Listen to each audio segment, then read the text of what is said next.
Before we begin, I want you to do something simple. Take a breath. Feel the air moving into your lungs, the quiet rise of your chest, the steady rhythm of your heartbeat against your ribs. Right now, that rhythm is automatic. You don't have to think about it. Your body manages it for you, just like it manages the flow of blood, the firing of neurons, the constant microscopic repairs happening inside every cell. But one day, that rhythm will stop. Not gradually, not politely. It will just end. And what happens in the moments after, the hours, the days, the years, the centuries, is where science steps into territory we've spent millennia trying to understand through philosophy, religion, and myth. But today, we're not looking at myths. We're looking at data. We're looking at biology, physics, neuroscience, chemistry, and the very real, very measurable processes that take over when life leaves the body. Because the truth is, nothing disappears. Not completely, not truly. The energy that animates you, the atoms that compose you, the electrical patterns that make you, they don't vanish. They transform, they scatter, they become something else. And the story of what happens after you die is not one of endings. It's one of transitions. But to understand where we go, we first have to understand what happens the moment we cross the threshold. Because death isn't a single event.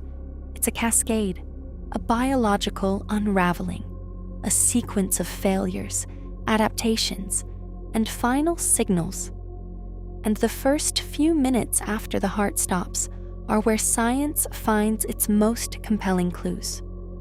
Stay with me, because in the coming sections, we'll walk through that cascade step by step. We'll examine what the brain does in its final moments. We'll look at the data on consciousness after clinical death. We'll separate verified research from subjective experience.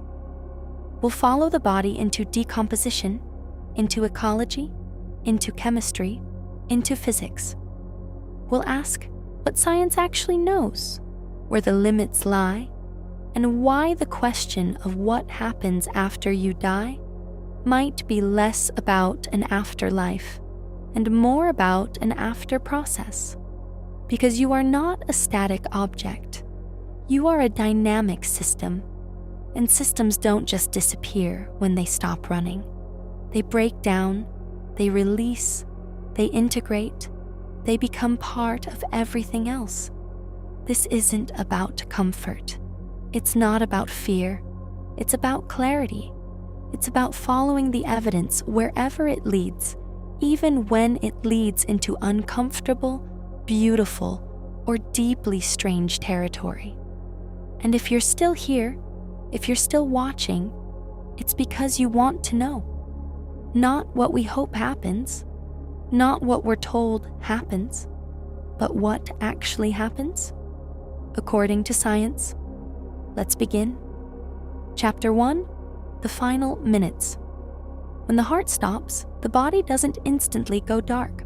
That's the first misconception we need to dismantle. Death is not a switch, it's a slope. And the slide down that slope takes longer than most people realize. Within the first 60 seconds of cardiac arrest, blood pressure drops to 0. Oxygen delivery to tissues ceases. But the brain doesn't shut off immediately. It has a reserve, a buffer, a few minutes where cells continue to function on stored energy, where neurons still fire, where consciousness, or something like it, may still flicker. This is where modern resuscitation science has uncovered some of the most fascinating data about the dying process. Because what happens in those first few minutes is not silence, it's noise, it's electrical storms.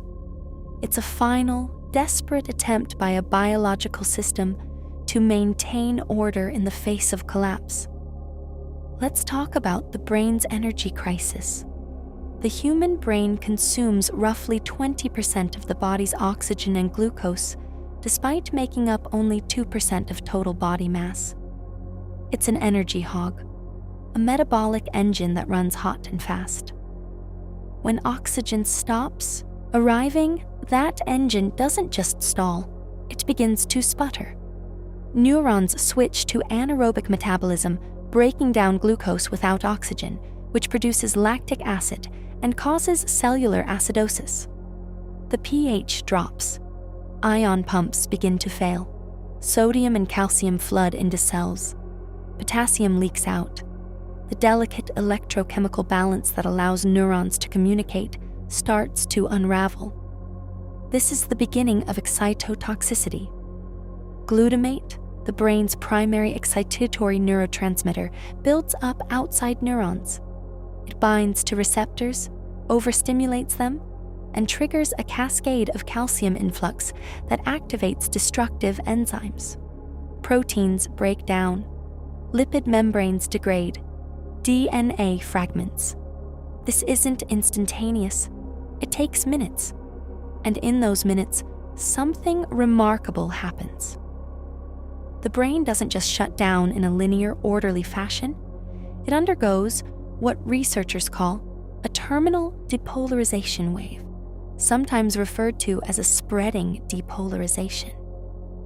This wave begins in areas most vulnerable to oxygen loss, typically the hippocampus and the cortex, and spreads outward like a slow electrical tide. As it moves, it silences neural activity in its path. But here's the critical detail. It doesn't erase everything. It doesn't wipe the slate clean. Instead, it triggers a final, coordinated burst of activity. Studies monitoring patients in controlled clinical settings have recorded surges of gamma oscillations and high-frequency neural synchrony in the minutes following cardiac arrest. Gamma waves are associated with conscious perception, memory retrieval, and sensory integration. In healthy brains, they occur when you're awake, alert, and processing information. In dying brains, they appear as a final flare, a last attempt to bind together fragmented sensory input and memory fragments and internal states. But why? Why would a failing brain produce something that looks like heightened consciousness? Evolution doesn't design systems for grace. It designs them for survival, and survival at the cellular level means maintaining homeostasis for as long as possible. The terminal depolarization isn't a mystical phenomenon. It's a physiological response to energy failure. When ATP production collapses, ion channels can't maintain gradients. The cell membrane loses its potential. That loss triggers a wave of depolarization that spreads across neural tissue. It's a biological short circuit. But within that short circuit, there's structure, there's pattern. And pattern is where science finds meaning. Because if you record enough of these events, if you look at enough clinical cases, you start to see consistency. The brain doesn't just randomize as it dies, it follows a sequence.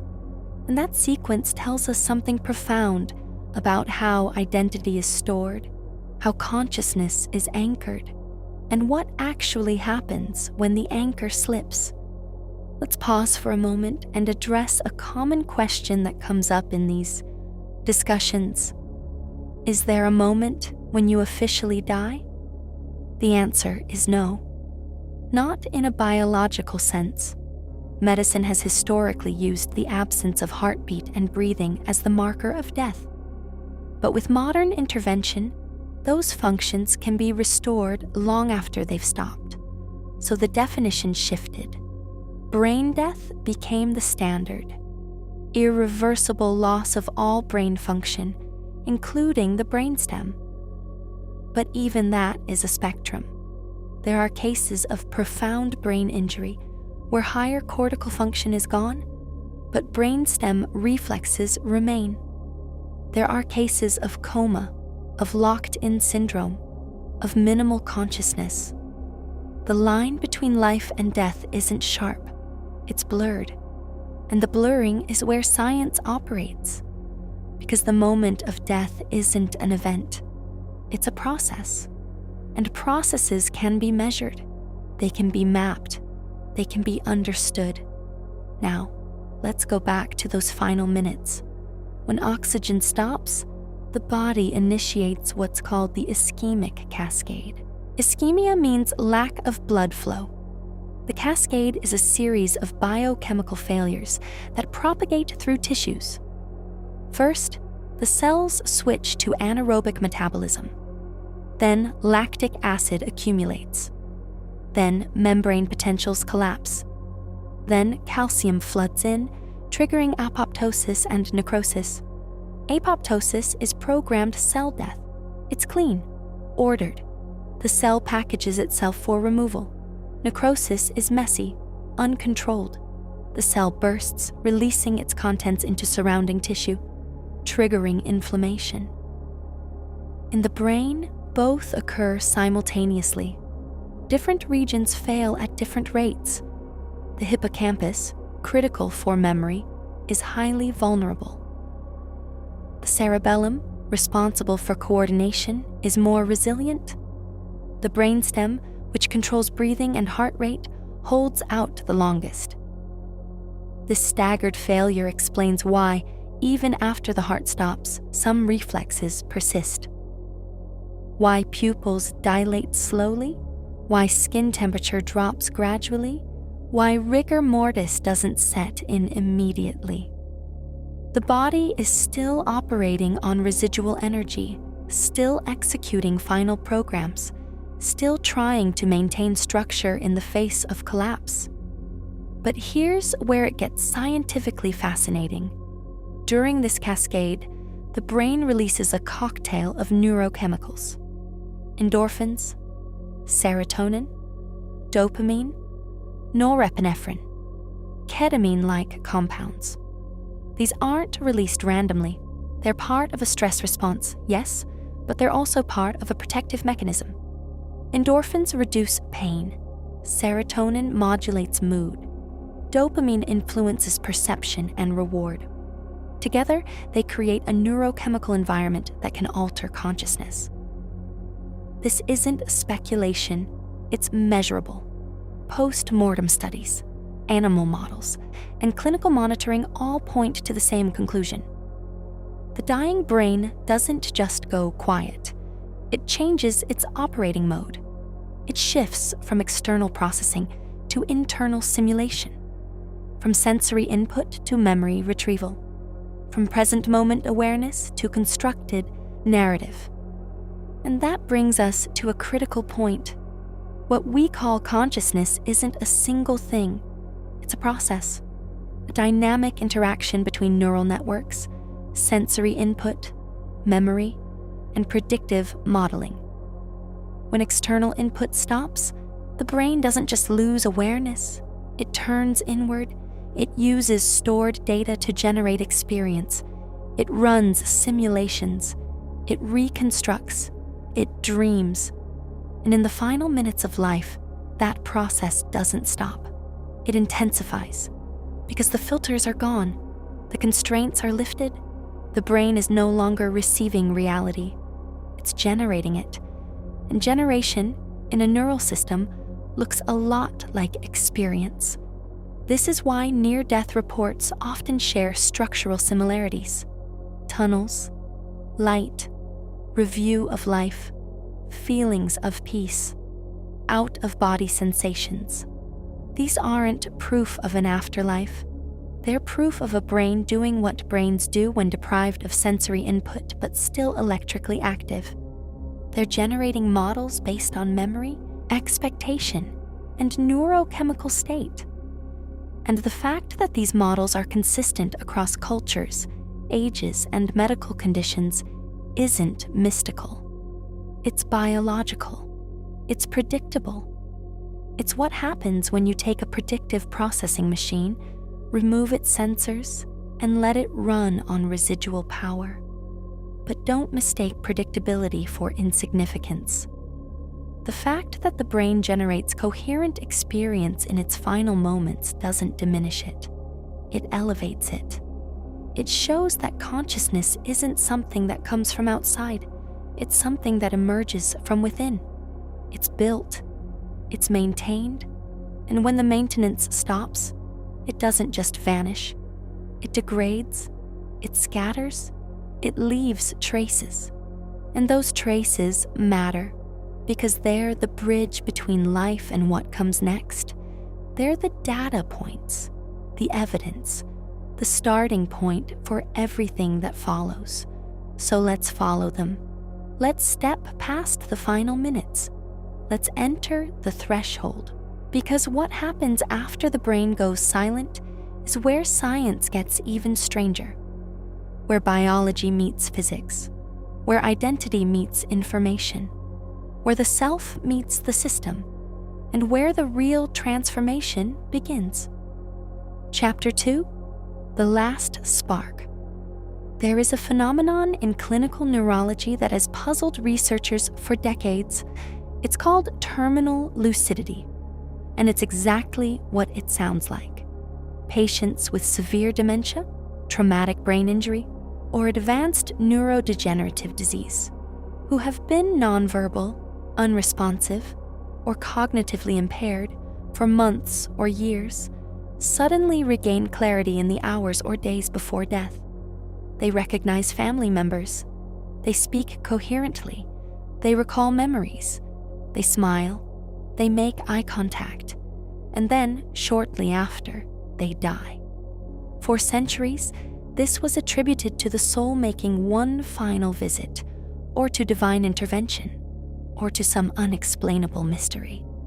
But science doesn't accept mystery as an end point. It accepts it as a starting point.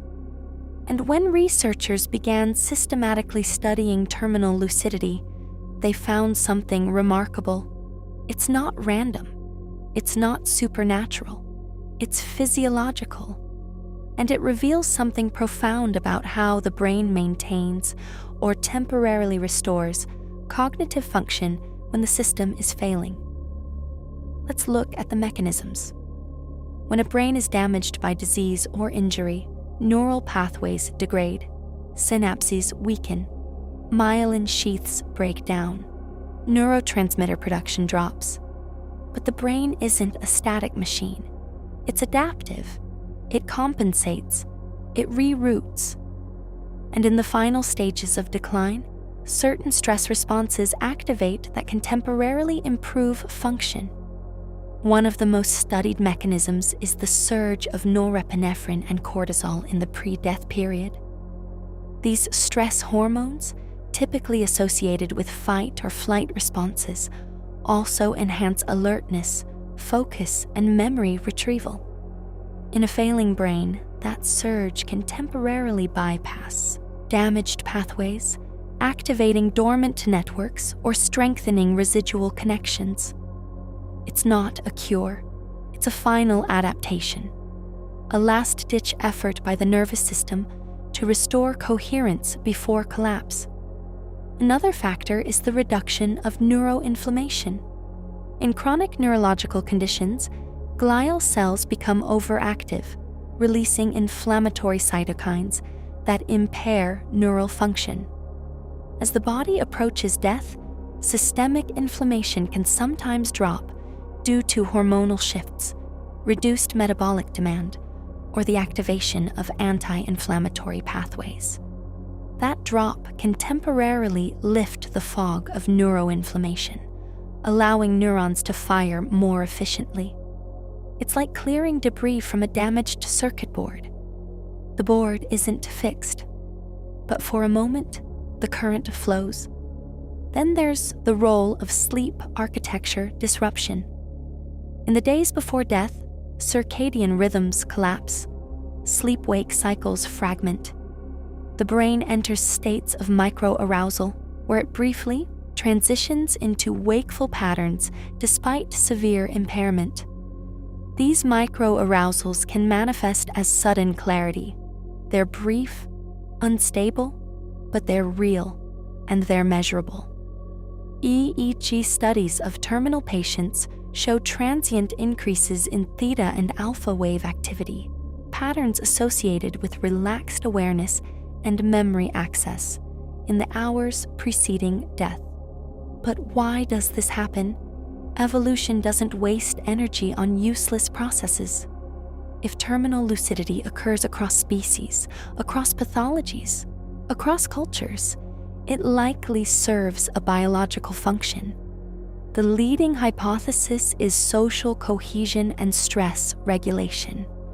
In social species, final moments of clarity allow for bonding, communication, and the transmission of information.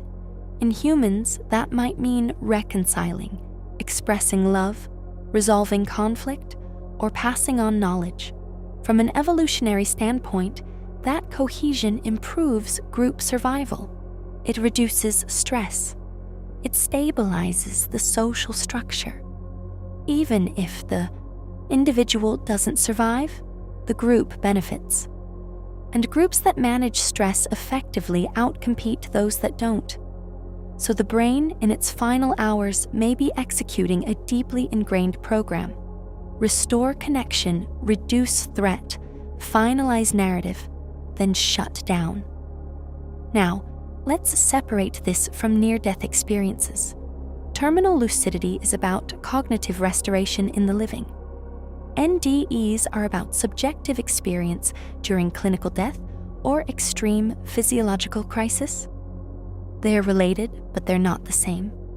And understanding the difference is crucial for scientific clarity. Terminal lucidity is measurable in the present. NDEs are reconstructed in retrospect. One is observed, the other is reported. One leaves physiological traces, the other leaves narrative ones. Both are valid data points. Both require rigorous analysis, but conflating them muddies the scientific process. So let's keep them distinct. Let's examine NDEs on their own terms. And when we do, we find something fascinating. NDEs aren't proof of consciousness existing outside the brain. They're proof of consciousness behaving in predictable ways when the brain is under extreme stress. Studies of patients who survived cardiac arrest, severe hypoxia, or traumatic injury consistently show that NDEs correlate with specific physiological states. They're more common in younger patients, more common in those with certain neurotransmitter profiles, more common in those who experience rapid oxygen deprivation followed by resuscitation. They're less common in older patients, less common in those with chronic neurological decline, less common in those who experience prolonged gradual oxygen loss. This isn't random, it's patterned, and patterns point to mechanisms. Let's look at the tunnel and light phenomenon. It's one of the most reported NDE features. Patients describe moving through a dark tunnel toward a bright light. Science explains this through retinal and cortical ischemia. When blood flow to the visual system drops, peripheral vision fails first. The retina's outer edges lose oxygen before the center. The brain receives a shrinking field of vision. It interprets that narrowing as movement through a tunnel. The light at the end is likely the result of cortical disinhibition. When higher visual processing areas lose input, they don't just go quiet. They generate noise, random neural firing. That noise is interpreted by the brain's pattern recognition systems as light. It's not an external phenomenon. It's an internal one. The brain is creating the experience because it has nothing else to work with. What about life review, the rapid playback of memories? This aligns with hippocampal and cortical activation during stress. The hippocampus is highly sensitive to oxygen fluctuations. When it's deprived, it triggers a cascade that can activate stored memory networks. Coupled with the release of endorphins and stress hormones, this creates a state where memory retrieval is accelerated, emotionally charged, and highly structured. The brain isn't literally watching a movie. It's rapidly accessing associative networks, linking emotions to events, constructing a narrative from fragments. And because the brain is a predictive engine, it fills in gaps, smooths transitions, and creates coherence. The result feels real because to the brain, simulation is reality when sensory input is absent. Out-of-body experiences are perhaps the most controversial. Patients report floating above their bodies, observing resuscitation efforts, hearing conversations, seeing details they shouldn't know. These reports are compelling, but they're also flawed by memory reconstruction, expectation, and post-event rationalization. Controlled studies have tried to verify them. One famous experiment placed hidden images on high shelves in emergency rooms, visible only from above. If patients had truly floated out of their bodies, they should have reported seeing the images. None did. Another study used virtual reality and simulated medical scenarios to test whether patients could accurately report details they couldn't perceive from their physical location. The results were consistent with chance and post-event reconstruction, not veridical perception. This doesn't mean patients are lying. It means the brain is constructing experience from available data, expectation, and neurochemical state. And when you're under extreme stress, with oxygen deprivation, neurotransmitter surges, and memory consolidation happening simultaneously, the line between perception and simulation blurs. The brain doesn't distinguish between internally generated and externally sourced data when both are processed through the same neural pathways. It just experiences them as real. So what does this tell us about consciousness after death? It tells us that consciousness is tied to brain function. It tells us that when brain function degrades, consciousness degrades.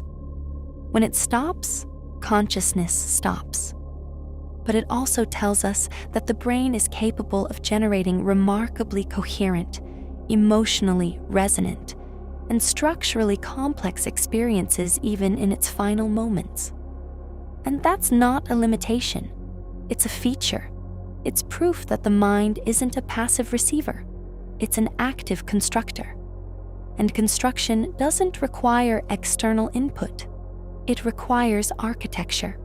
And architecture leaves traces, which brings us to the next phase. What happens when the architecture collapses? When the signals fade? When the data is no longer being generated, but is still stored, still decaying, still transforming? Because the brain doesn't vanish when it stops working. It breaks down. It releases. It becomes part of a larger system. And that system is where science finds some of its most profound insights into what happens after you die. Not in an afterlife, in an after process. In a cycle of matter, energy, and information that continues long after identity ceases.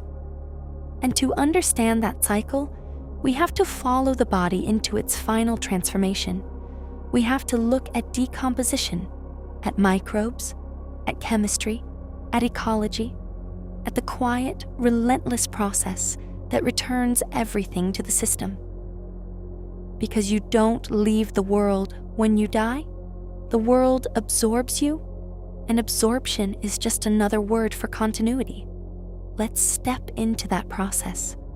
Let's follow the science, because the story doesn't end with the last spark. It begins with it. Chapter 3: The Near-Death Experience: Data, Mechanisms, and Illusions. If there's one topic in the science of death that consistently blurs the line between empirical research and cultural mythology, it's the near-death experience. NDEs have been documented for centuries. Ancient texts describe visions of light, encounters with guides, life reviews, and peaceful transitions. Modern medicine records them in patients who survive cardiac arrest, severe trauma, or prolonged hypoxia. And the consistency of the reports is striking. But consistency doesn't equal causation. It equals correlation. And correlation requires rigorous testing before it becomes conclusion. So let's strip away the folklore. Let's set aside the metaphysics.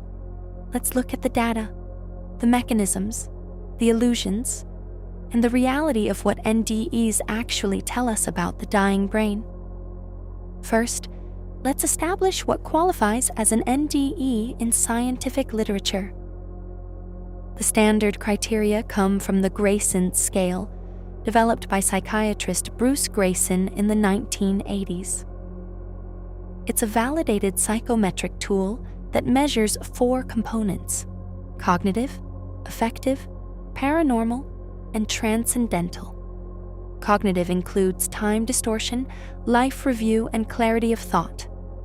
Affective includes peace, joy, and separation from pain. Paranormal includes out-of-body sensations and enhanced sensory perception. Transcendental includes encounters with beings, borders, or points of return.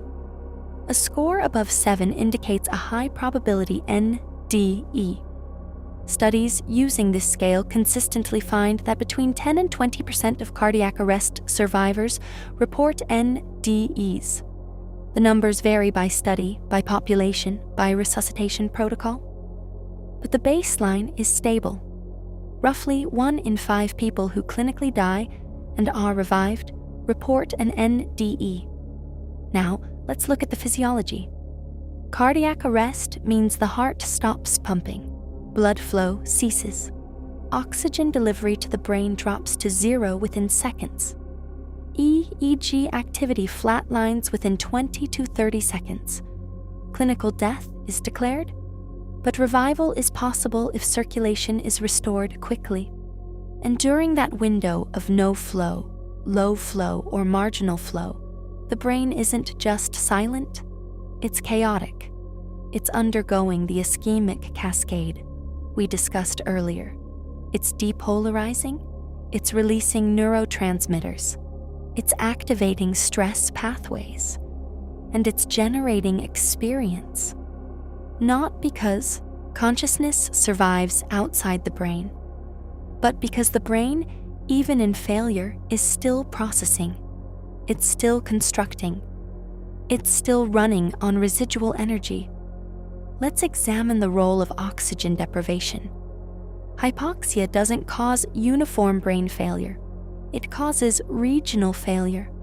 The cerebral cortex, responsible for higher cognition, is most vulnerable. The brainstem, responsible for autonomic functions, is most resilient. In between, the limbic system, thalamus, and hippocampus show intermediate sensitivity. When oxygen drops, the cortex shuts down first, but it doesn't do so quietly. It disinhibits. It loses top-down control over lower structures. The thalamus, which acts as a sensory relay, becomes hyperactive. The hippocampus, which stores memory, fires erratically. The amygdala, which processes emotion, releases stress chemicals. The result is a state where sensory input is gone, but internal generation is amplified. The brain isn't perceiving reality. It's simulating it. And simulation, in a predictive neural network, feels exactly like perception. This is where the tunnel and light come in. As cortical blood flow drops, peripheral vision fails. The visual field narrows. The brain interprets narrowing as movement through space. The tunnel is a perceptual artifact of retinal ischemia.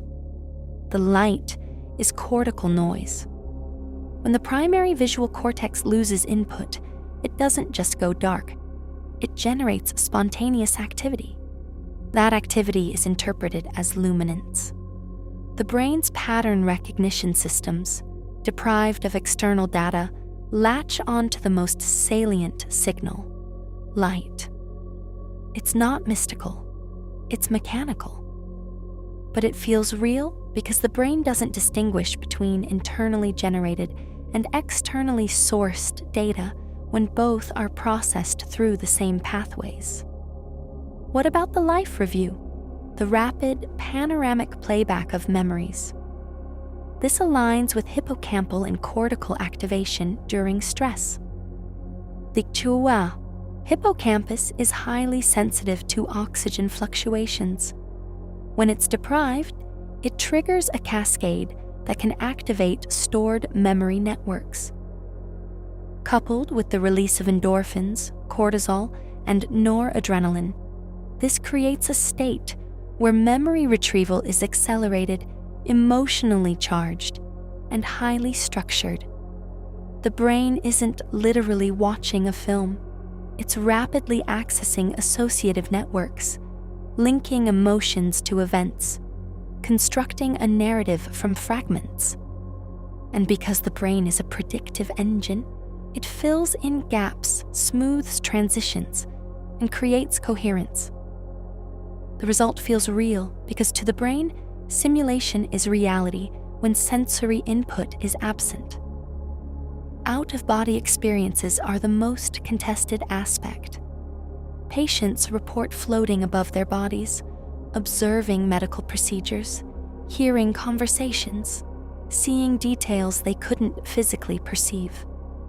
These reports are compelling, but they're also vulnerable to memory distortion, expectation bias, and post-event rationalization. Controlled studies have attempted to verify them.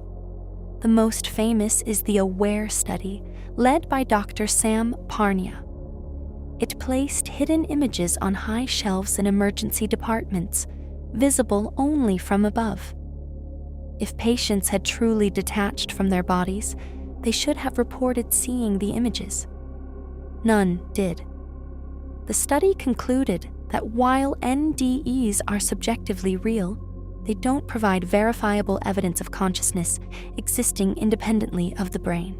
But wait, some patients report accurate details: medical staff, equipment, conversations. How do we explain that? Science doesn't dismiss it. It examines it. And the explanation lies in residual sensory processing, auditory perception under anesthesia, and memory consolidation. Even when clinical death is declared, the brain may retain limited auditory processing. The ears don't shut off immediately. Sound waves still reach the cochlea. The auditory nerve still transmits signals. The brain may not be conscious, but it may still encode fragments. Later, during recovery, those fragments are integrated into the NDE narrative. The brain is a meaning-making machine. It takes disjointed data and builds a coherent story. That story feels continuous, even when it's reconstructed. Now, let's address the cultural consistency argument. Critics point out that NDEs vary by culture. Western patients report white light, angels, life review. Hindu patients report Yamraj, the god of death. Buddhist patients report Bardo states. Indigenous patients report ancestral guides. If NDS were purely biological, shouldn't they be identical? The answer is no. Biology provides the mechanism. Culture provides the content. The brain generates the framework: tunnel, light, being, boundary, return, culture fills in the details. The framework is universal. The details are learned. This is consistent with how the brain works. It uses available schemas to interpret ambiguous stimuli. If you've been raised in a culture that associates death with light and guides, your brain will construct that imagery when deprived of sensory input. If you've been raised in a culture that associates death with judgment and transition, your brain will construct that instead. The mechanism is the same. The output is culturally modulated. This isn't a weakness in the scientific explanation, it's a strength. It shows that NDEs aren't supernatural, they're neurocultural. They emerge from the intersection of biology, psychology, and environment.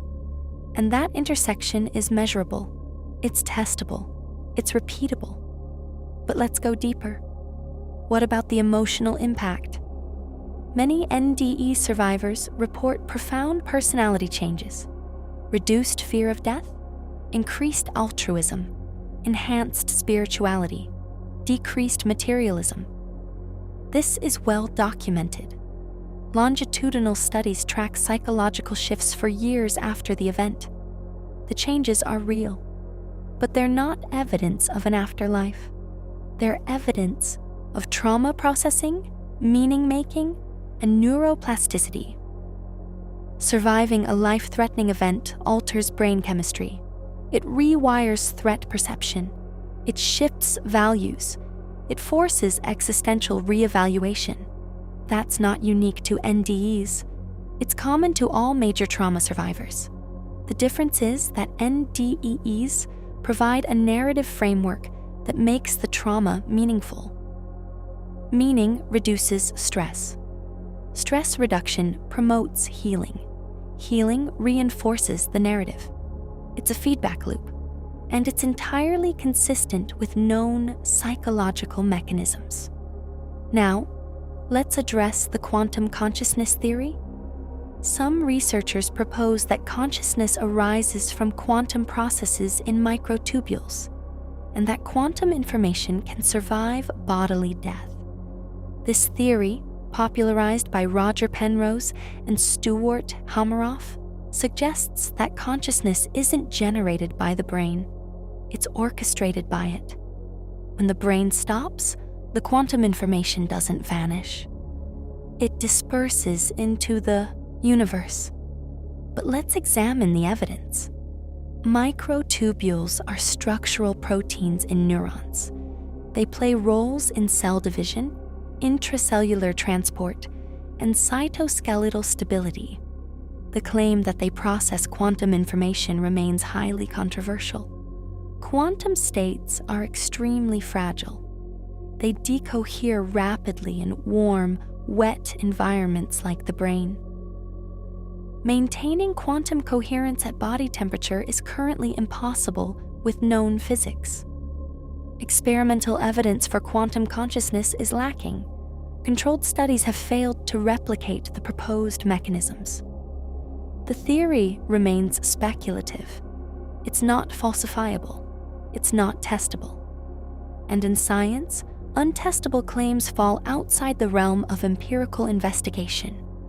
That doesn't make them false. It makes them outside the scope of science. And science operates within its scope. It doesn't dismiss the unknown. It defines it as unknown, and it continues to investigate within measurable parameters. So what do NDEs actually prove? They prove that the brain can generate coherent, emotionally resonant, structurally complex experiences under extreme physiological stress. They prove that consciousness is tied to neural function. They prove that cultural context shapes subjective experience. They prove that trauma can lead to profound psychological transformation. They prove that memory is reconstructive, not reproductive. They prove that the brain is a predictive engine, not a passive receiver. They don't prove an afterlife. They prove a process. And that process is where science finds its most valuable insights. Because NDEs aren't the end of the story. They're a data point, a window into how the brain handles failure, how it constructs meaning, how it transitions. And when we step back from the subjective reports, when we look at the physiological data, the psychological outcomes, the cultural variations, we see a clear pattern. NDEs are not evidence of survival after death. They're evidence of the brain's final adaptive response. And that response is beautiful, not because it points to an afterlife, but because it reveals how deeply wired we are for coherence, for meaning, for narrative, even at the end, especially at the end. But the brain is only part of the story, because when the neural signals fade, when the electrical storms settle, when the last spark goes out, the physical body remains. And what happens to that body is where science finds some of its most profound, most humbling, most ecologically significant insights. Because you don't leave the world absorbs you. And absorption is a process, a cycle, a transformation, and it begins the moment the heart stops. Let's follow that process. Let's look at decomposition, at microbes, at chemistry, at ecology, at the quiet, relentless return to the system. Because the story doesn't end with consciousness. It continues with matter. And matter never disappears. It only changes form. Chapter 4, the body's second life. When the heart stops, the body doesn't vanish. It becomes a substrate, a nutrient source, a habitat, a chemical reactor. And the transformation begins within minutes. Not with decay, but with redistribution. Because death isn't an end point, it's a handoff. And the handoff is managed by trillions of organisms, enzymes, and physical processes that operate on scales we rarely consider, but that dictate everything from soil fertility to atmospheric chemistry. Let's start with the first phase, pallor mortis. Within 20 to 30 minutes of death, blood circulation stops. Gravity takes over. Blood settles in the lowest parts of the body, causing a purplish discoloration known as livor mortis. This isn't decay, it's physics. It's sedimentation. It's the body's fluids obeying gravitational pull. Forensic investigators use it to estimate time of death, to determine if a body was moved, to reconstruct final positions. But beyond forensics, it's a reminder. The body is no longer a system maintaining equilibrium. It's a system yielding to environment. And that yielding is the first step of integration. Within 2 to 6 hours, algor mortis sets in. The body cools. It loses heat to the environment until it reaches ambient temperature. The rate of cooling depends on body mass, clothing, ambient conditions, and surface contact. It's predictable, it's measurable, and it's another indicator that the internal thermostat is gone. The hypothalamus, which regulated temperature, is offline. The mitochondria, which generated heat through ATP production, are shutting down. The body is no longer fighting entropy. It's surrendering to it. And surrender isn't failure, it's transition. Then comes rigor mortis. Within 3 to 12 hours, muscles stiffen. This happens because ATP production stops. ATP is required for muscle relaxation. When it's gone, actin and myosin filaments lock in place. The body becomes rigid. It peaks around 12 hours, then gradually resolves as proteins break down. Rigor isn't decay. It's a biochemical pause, a temporary structural shift, and it's crucial for understanding the timeline of post-mortem change, because the body isn't static, it's dynamic, even in death. it's undergoing sequential transformations, each building on the last, each releasing energy, each creating conditions for the next phase. And then the real work begins. Autolysis, self-digestion. Without oxygen, cells can't maintain membrane integrity. Lysosomes, organelles filled with digestive enzymes, rupture. They release proteases, lipases, nucleases. These enzymes break down proteins, fats, nucleic acids. From the inside out, the process is silent, invisible, but it's relentless. It's the body's own machinery turning inward. And it's not malicious. It's mechanical. It's chemistry. And chemistry doesn't care about identity. It cares about bonds. And when bonds break, energy releases. And that energy feeds the next phase. That next phase is microbial succession. The human body hosts roughly 30 to 40 trillion bacteria at death. Most are commensal. They live in the gut, on the skin, in the respiratory tract. When the immune system shuts down, when oxygen levels drop, when pH changes, these bacteria shift. They proliferate, they migrate, they colonize new territories. And they don't do it randomly.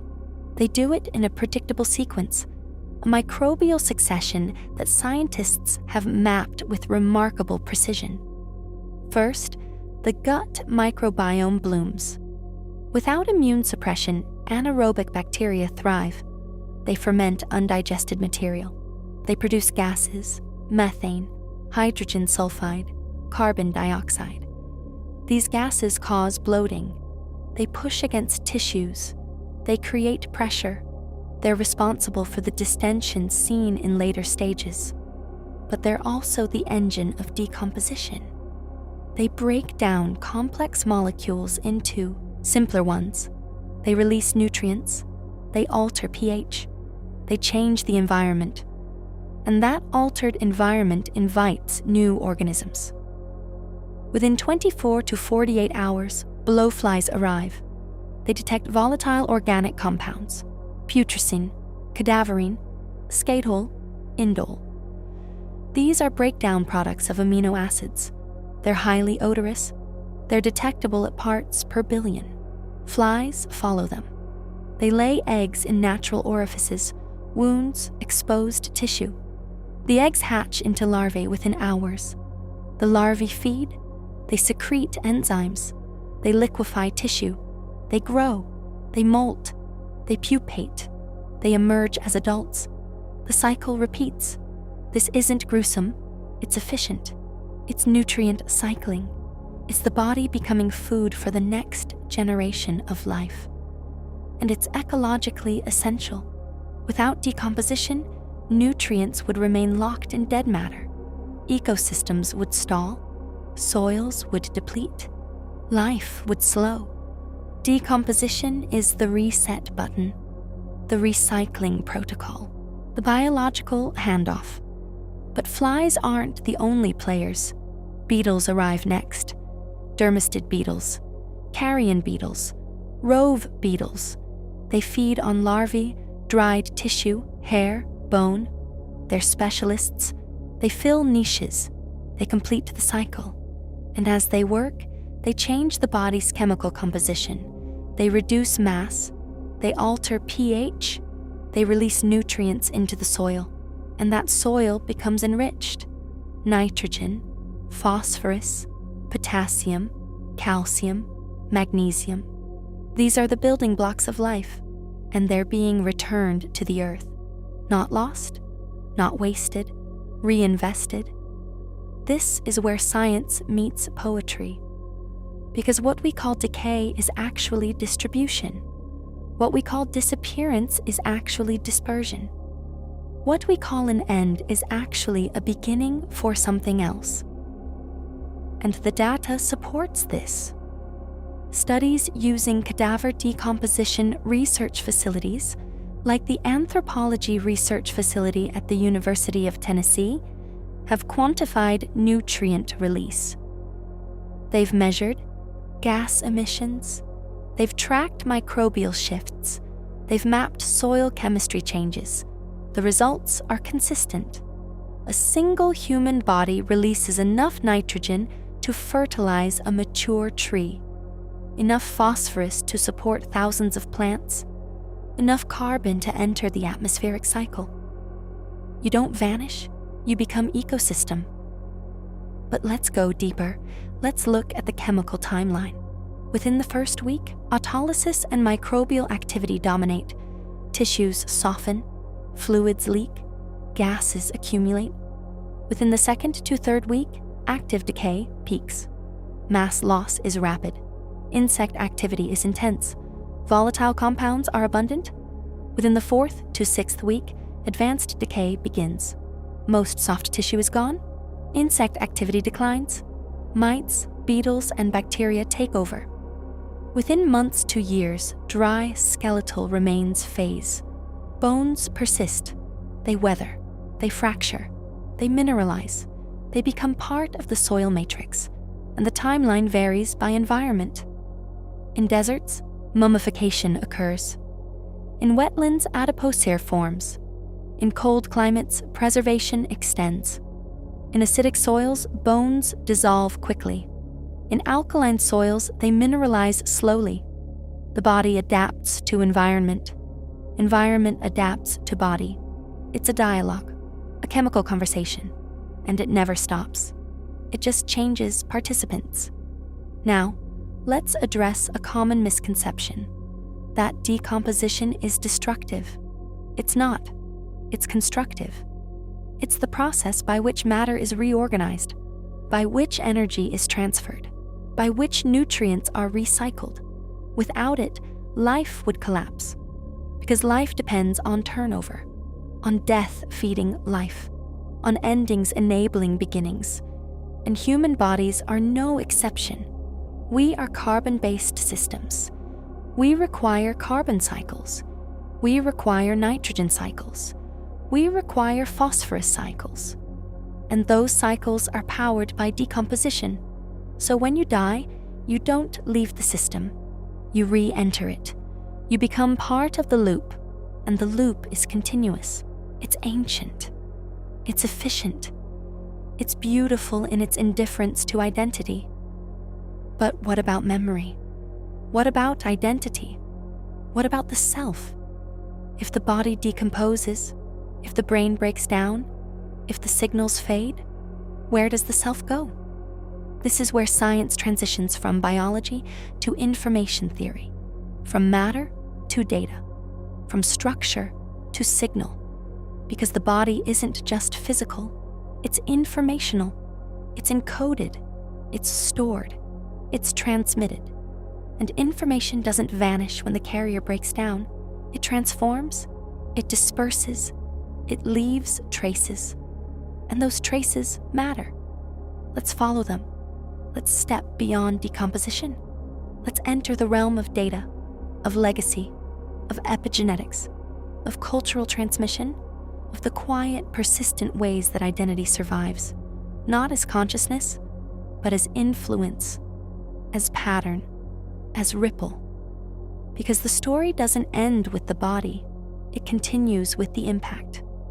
And impact is measurable, it's trackable, it's scientific. Let's go there. Let's look at what science actually knows about the persistence of information, about how you continue to shape the world even after you stop shaping yourself. Because death isn't an erasure, it's a redistribution. And redistribution is where science finds its most profound truths about continuity. Chapter 5, The Fading Signal. When we talk about what happens after you die, we usually focus on the physical, the body, the brain, the microbes, the chemistry. But there's another layer, one that doesn't rely on flesh, but on data, on patterns, on information. And information, in the scientific sense, doesn't require a living host to persist. It requires transmission. It requires storage. It requires interaction. And the human self, for all its complexity, is deeply entangled with information. Let's start with genetics. You carry roughly 25,000 genes, half from each parent. But you also carry epigenetic markers, chemical tags that regulate gene expression. They don't change the DNA sequence. They change how it's read, and they can be influenced by environment, stress, diet, trauma. Some studies suggest that epigenetic changes can be passed to offspring, not as memories, not as consciousness, but as predispositions, as regulatory patterns, as biological echoes of lived experience. This isn't mystical, it's molecular, methylation, histone modification, non-coding RNA regulation. These are measurable, they're reproducible, they're part of how organisms adapt across generations. And when you die, your genetic material doesn't vanish, it's passed on, it's shared.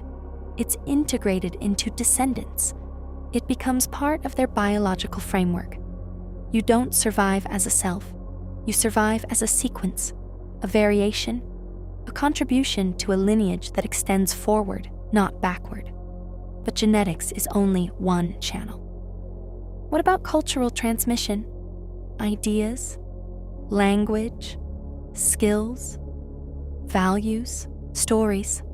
These are information systems. They're stored in brains, yes, but they're also externalized.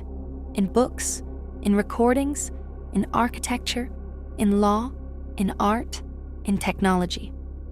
And when you die, your contributions don't disappear. They persist. They're used, they're modified, they're built upon. You become part of a cultural lineage that operates independently of individual lifespans. This is measurable. Historians track idea diffusion, linguists map language evolution, anthropologists study cultural transmission, sociologists analyze institutional persistence. The data is clear. Human information outlives human bodies. It mutates, it adapts, it spreads. It's selected for or against by environmental and social pressures. And it operates on principles that mirror biological evolution: variation, selection, retention, transmission. You don't need an afterlife to leave a lasting impact. You need a system that preserves and propagates information. And that system exists. It's called culture. It's called science. It's called language. It's called memory. But let's go further. Let's look at digital information, emails, photos, social media posts, code, data logs. These are modern information carriers. They persist on servers. They're backed up. They're replicated. They're accessed. When you die, your digital footprint doesn't vanish. It lingers. It's archived. It's mined. It's used. Sometimes intentionally, sometimes algorithmically. And it becomes part of a larger data ecosystem, one that operates beyond individual lifespans, one that shapes recommendation systems, historical records, training data for AI, cultural archives. This isn't speculation. It's infrastructure. It's design. It's engineering. And it's real. Your data outlives you.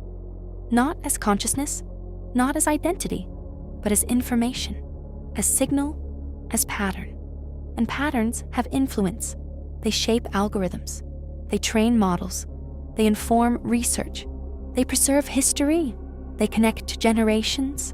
They don't require a soul to persist. They require a medium.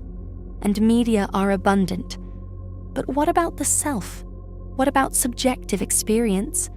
If information persists, does experience persist? Science says no. Experience requires a processing system, a brain, a nervous system, a feedback loop. When the system stops, experience stops.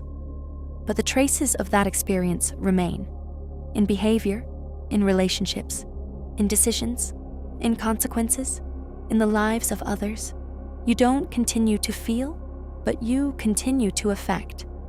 And effect is measurable, it's trackable, it's part of the causal chain. Let's look at causality. Every action you take generates a ripple. A conversation changes a mind, a decision alters a trajectory, a creation inspires another, a failure teaches a lesson, a kindness shifts a mood, a harm leaves a scar. These aren't metaphorical, they're physical, they're neurological, they're chemical, they're social, they're economic, they're cultural, and they persist long after you're gone, because causality doesn't require the originator to remain. It requires the effect to propagate, and it does. This is where science meets philosophy, but stays grounded in data. Because persistence of influence isn't spiritual, it's systemic, it's network-based. It's how complex systems operate. Nodes connect, signals transmit, patterns emerge, nodes fail, signals degrade, but patterns persist. They adapt, they reconfigure, they continue. And you are a node, a transmitter, a contributor, not the center, not the source, but a participant. And participation leaves traces. Now, let's address the fear that often underlies these questions. That death means erasure, that it means meaninglessness, that it means nothing matters because nothing lasts. But science doesn't support erasure. It supports transformation. It shows that matter cycles, energy transfers, information propagates, influence radiates. You don't disappear. You redistribute. You become part of the system that sustains everything else. And that's not a consolation, it's a fact. A measurable, observable, repeatable fact. But facts don't always comfort. They clarify. And clarity is what science offers. Not hope, not fear, not myth, not dogma, just data, just process, just continuity. And continuity doesn't require an afterlife. It requires a cycle. And the cycle is real. It's ancient. It's efficient. It's beautiful in its indifference. So what happens after you die? According to science, your body decomposes. Your nutrients cycle. Your microbes migrate. Your chemistry returns to the earth. Your brain's signals fade. Your consciousness ends. Your genetic code persists in descendants. Your epigenetic markers influence regulation. Your cultural contributions shape systems. Your digital data archives and trains. Your causal ripples propagate through networks. Your influence lingers. Your impact remains. You don't survive as a self. You survive as a process, as a pattern, as a contribution to a system that doesn't stop when you do. And that's where we pause. Because the scientific story of death isn't about endings.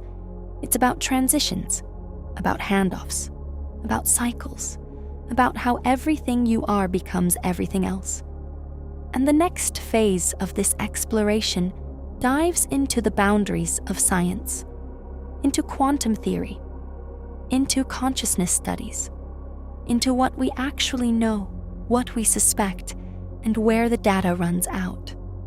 Because science doesn't claim to have all the answers, it claims to follow the evidence. And when the evidence thins, it says so. It doesn't fill gaps with speculation. It maps the edges, it defines the limits, and it continues to test. Let's step into those limits. Let's look at what science can and cannot measure. Let's examine the quantum hypotheses, the hard problem of consciousness, the information paradox, and the honest boundaries of empirical knowledge. Because understanding what happens after you die requires not just knowing what science has found, but knowing where it stops. And that's just as important. Chapter 6. The Quantum Illusion. Let's address the elephant in the room. The theory that refuses to die, despite lacking empirical grounding, despite contradicting established thermodynamics, despite being repeatedly misapplied in popular media. Quantum consciousness. It's a compelling narrative. It suggests that the mind isn't produced by the brain.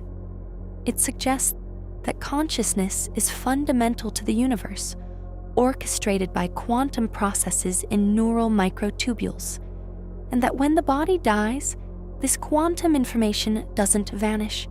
It disperses. It returns to the fabric of reality. It survives. It's poetic. It's comforting. And scientifically, it's almost entirely speculative. But speculation isn't worthless. It's a hypothesis. And hypotheses, in science, exist to be tested, to be measured, to be falsified.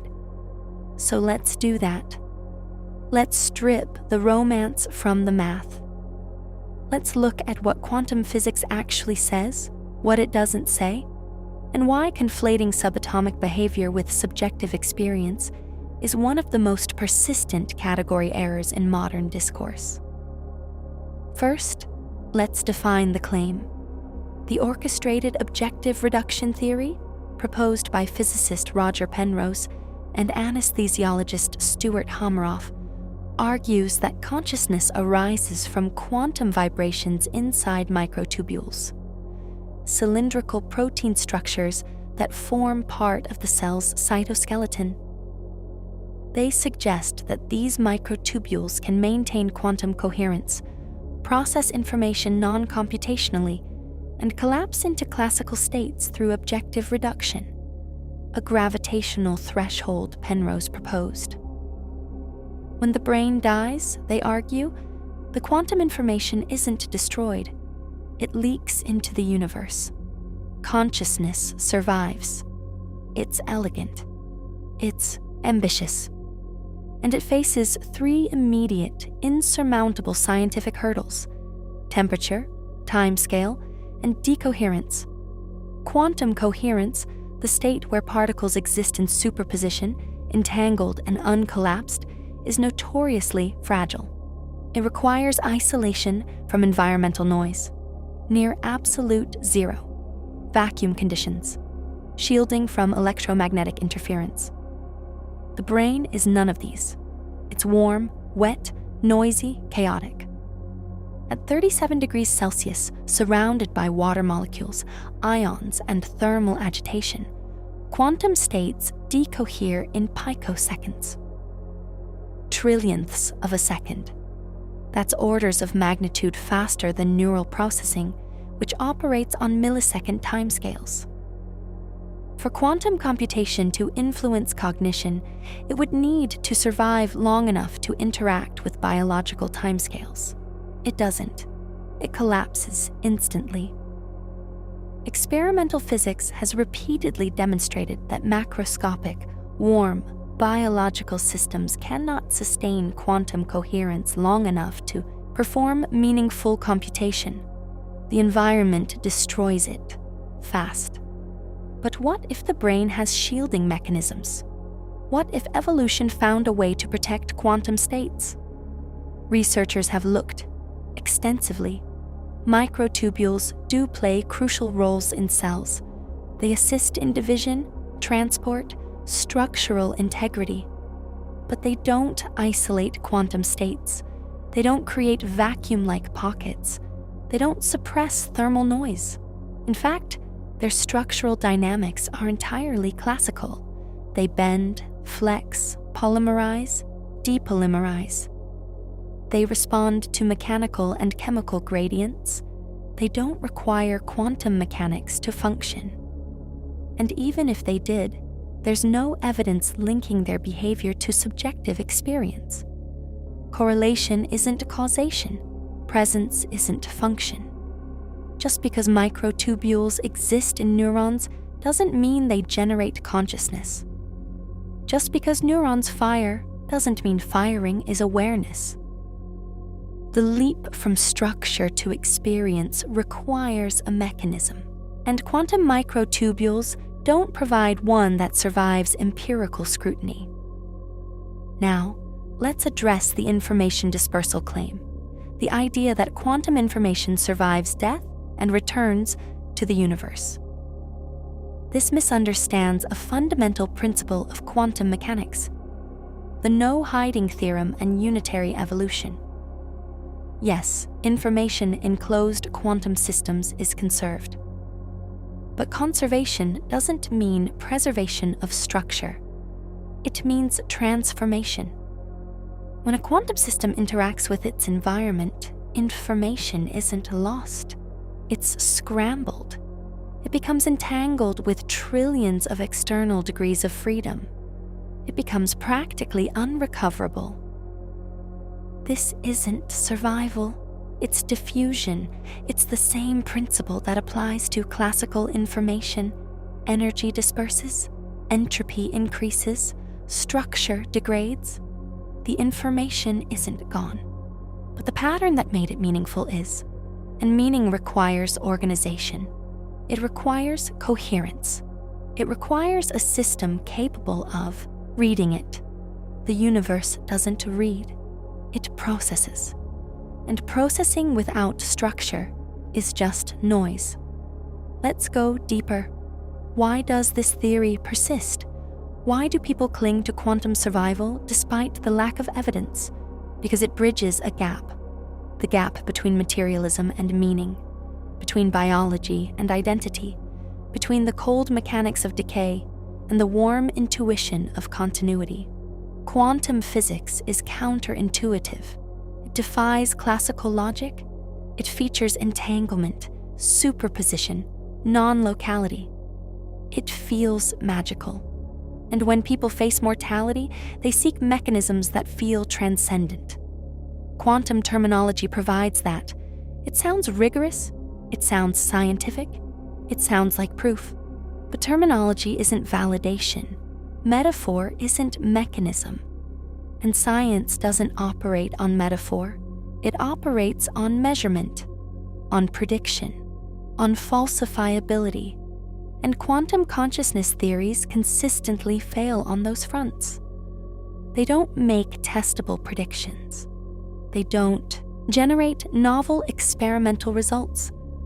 They don't outperform classical neurobiological models. They exist outside the framework of empirical science. That doesn't make them wrong. It makes them untestable.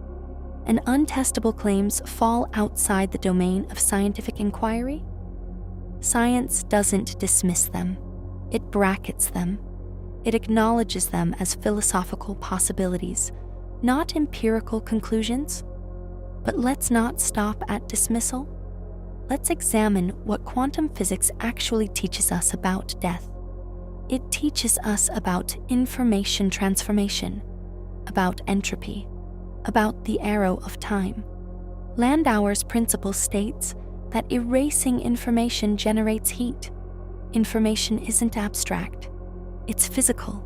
It's tied to energy states. It has thermodynamic cost.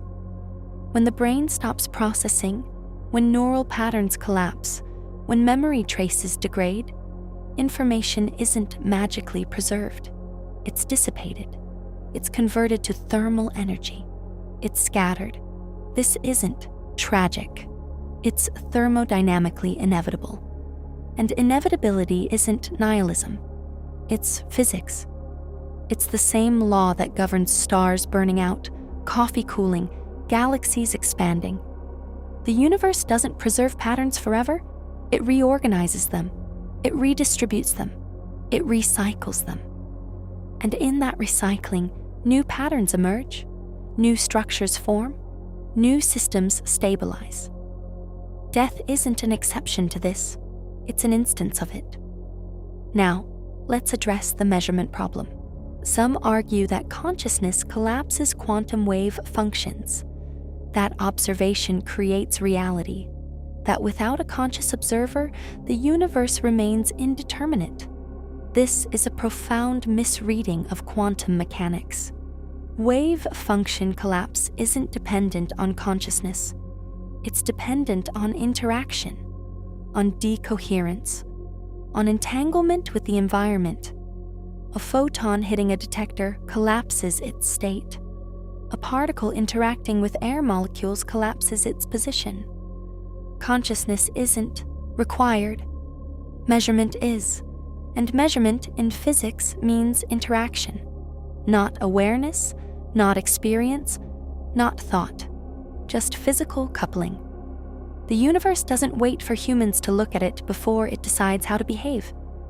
It behaves because it interacts. Always. Continuously. Automatically. The measurement problem isn't a mystery of mind. It's a description of coupling. And coupling doesn't require a soul. It requires contact. So what does quantum physics actually say about what happens after you die? It says nothing about survival. It says everything about transformation. It confirms that information is physical. It confirms that energy is conserved. It confirms that entropy increases. It confirms that structure degrades. It confirms that patterns scatter. And in that scattering, it doesn't offer an afterlife. It offers a cycle. A physical, measurable, thermodynamically consistent cycle. And cycles don't require mysticism. They require mathematics. And mathematics doesn't care about your fear. It doesn't care about your hope. It describes what is, not what you wish it to be. But let's pause. Let's step back from quantum theory and return to neuroscience.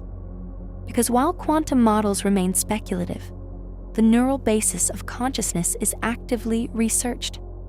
It's measurable, it's mapped, it's being decoded, and it reveals something equally profound. That consciousness isn't a thing, it's a process, a dynamic, emergent, self-organizing system. And processes don't survive their substrate. They terminate. But they leave traces. They leave architecture. They leave influence. And influence is where science finds its most compelling evidence of continuity. Not in quantum dispersion, in causal propagation. In the real, observable, measurable ways that a living system continues to shape the world after it stops operating. So let's shift focus. Let's look at the hard problem. The question of why neural activity feels like anything at all. Let's examine what we actually know, what we suspect, where the data ends, and where honest uncertainty begins. Because science doesn't claim omniscience, it claims methodology. And methodology requires acknowledging limits. It requires separating evidence from extrapolation.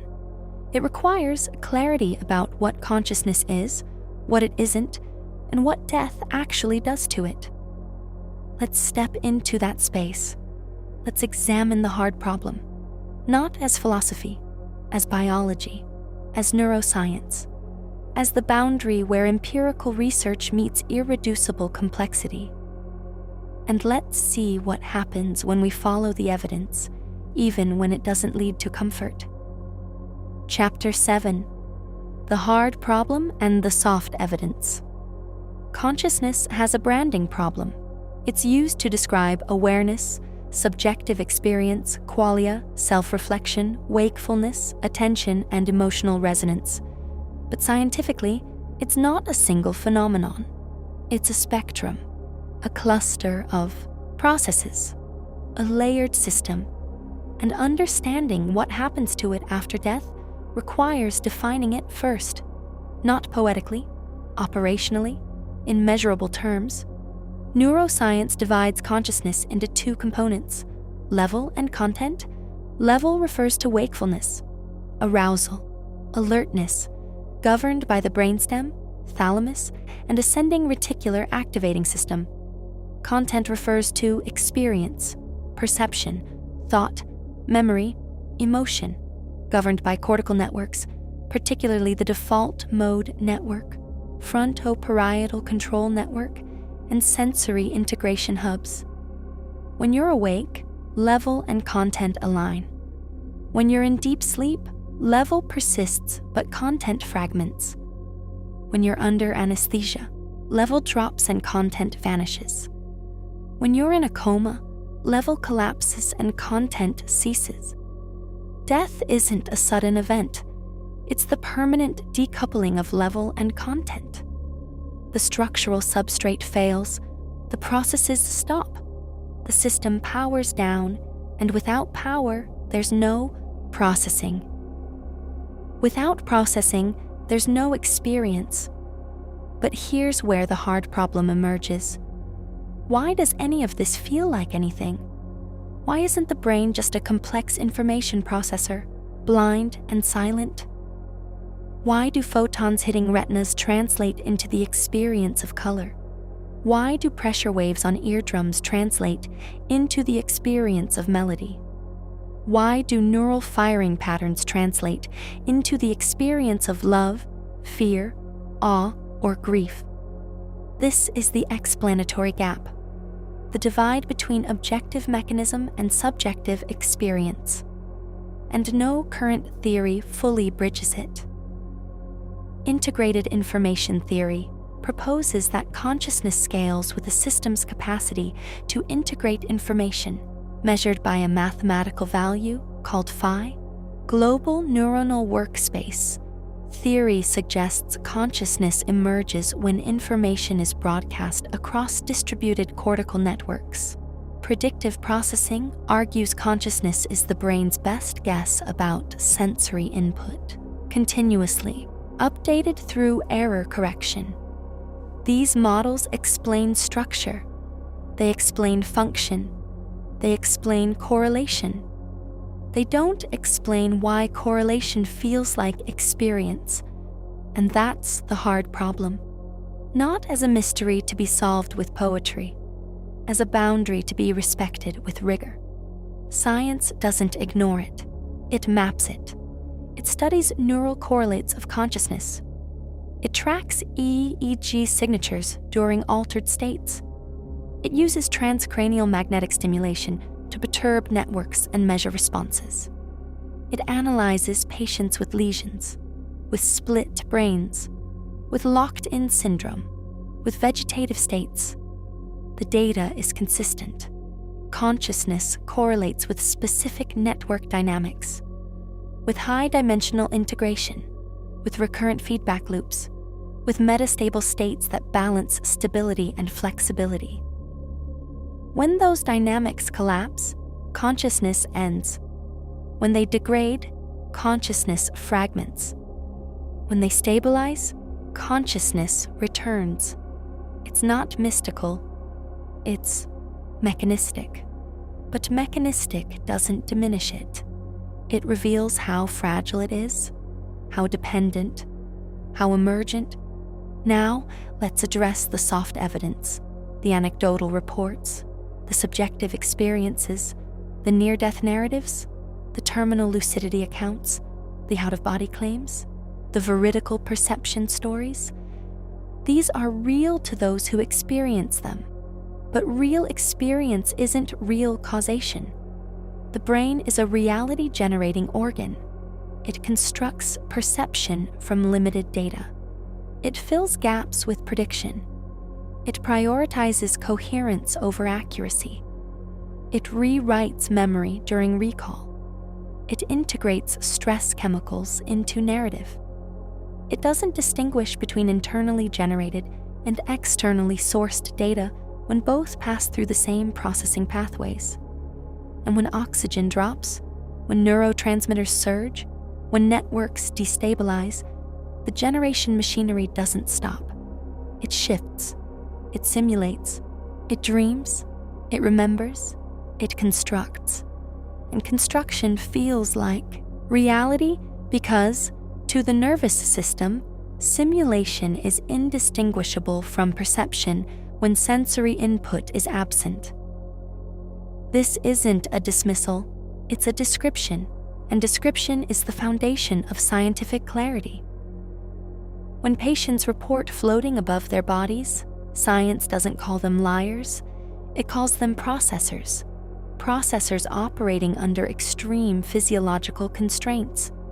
processors generating models from fragmented data, processors integrating expectation, culture, neurochemistry, and residual sensory input into coherent narratives.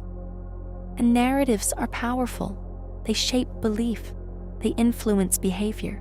They persist across generations. But power isn't proof. Influence isn't evidence. And science doesn't confuse cultural impact with physical reality. It measures physical reality. It tracks physical reality. It updates its models when new data arrives. And the data, so far, consistently shows that consciousness is substrate dependent, brain dependent, network dependent, energy dependent. When energy stops, processing stops. When processing stops, experience stops. But what about the information that was processed? The memories, the decisions, the relationships, the creations, the harm, the love, the fear, the joy? Where does that go? It doesn't vanish. It propagates. It leaves traces in neural architecture, in behavioral patterns, in social structures, in cultural artifacts, in digital archives, in genetic lineage, in causal chains. Information doesn't require a living host to persist. It requires transmission. It requires storage. It requires interaction. And human systems are exceptionally good at all three. We build libraries. We record voices. We write laws. We design algorithms. We teach children. We leave footprints. We alter trajectories. We shape environments. And those shapes persist long after the shaper is gone. This is where the hard problem meets the soft evidence. Subjective experience ends. Objective impact continues. The feel of being alive doesn't survive. The effects of having been alive do. And effects are measurable. They're trackable. They're scientific. They don't require an afterlife. They require a network. And networks don't collapse when a node fails. They reconfigure. They adapt. They persist. They evolve. You are a node, a transmitter, a contributor, not the center, not the source, but a participant. And participation leaves data. Now, let's address the fear that underlies so much of this discourse. The terror of erasure, the dread of irrelevance, the anxiety that if consciousness ends, nothing matters. Science doesn't validate that fear. It reframes it. It shows that matter matters. Energy matters. Information matters. Causality matters. You don't disappear. You redistribute. You become part of the system that sustains everything else. Your atoms cycle. Your nutrients feed. Your microbes migrate. Your data archives. Your genes replicate. Your choices echo. Your relationships shape. Your work influences. Your presence alters trajectories. And those alterations don't require you to persist as a self. They require you to have been part of the system. And you were. Deeply, completely, irreversibly. But let's go further. Let's look at the ecological reality of what happens next. Because decomposition isn't just chemistry. It's ecology. It's network integration. It's the body becoming soil, soil becoming plants, plants becoming atmosphere, atmosphere becoming rain, rain becoming rivers, rivers becoming oceans, oceans becoming clouds, clouds becoming rain again. The cycle doesn't end. It loops. And in that loop, you don't vanish. You re-enter. You become environment.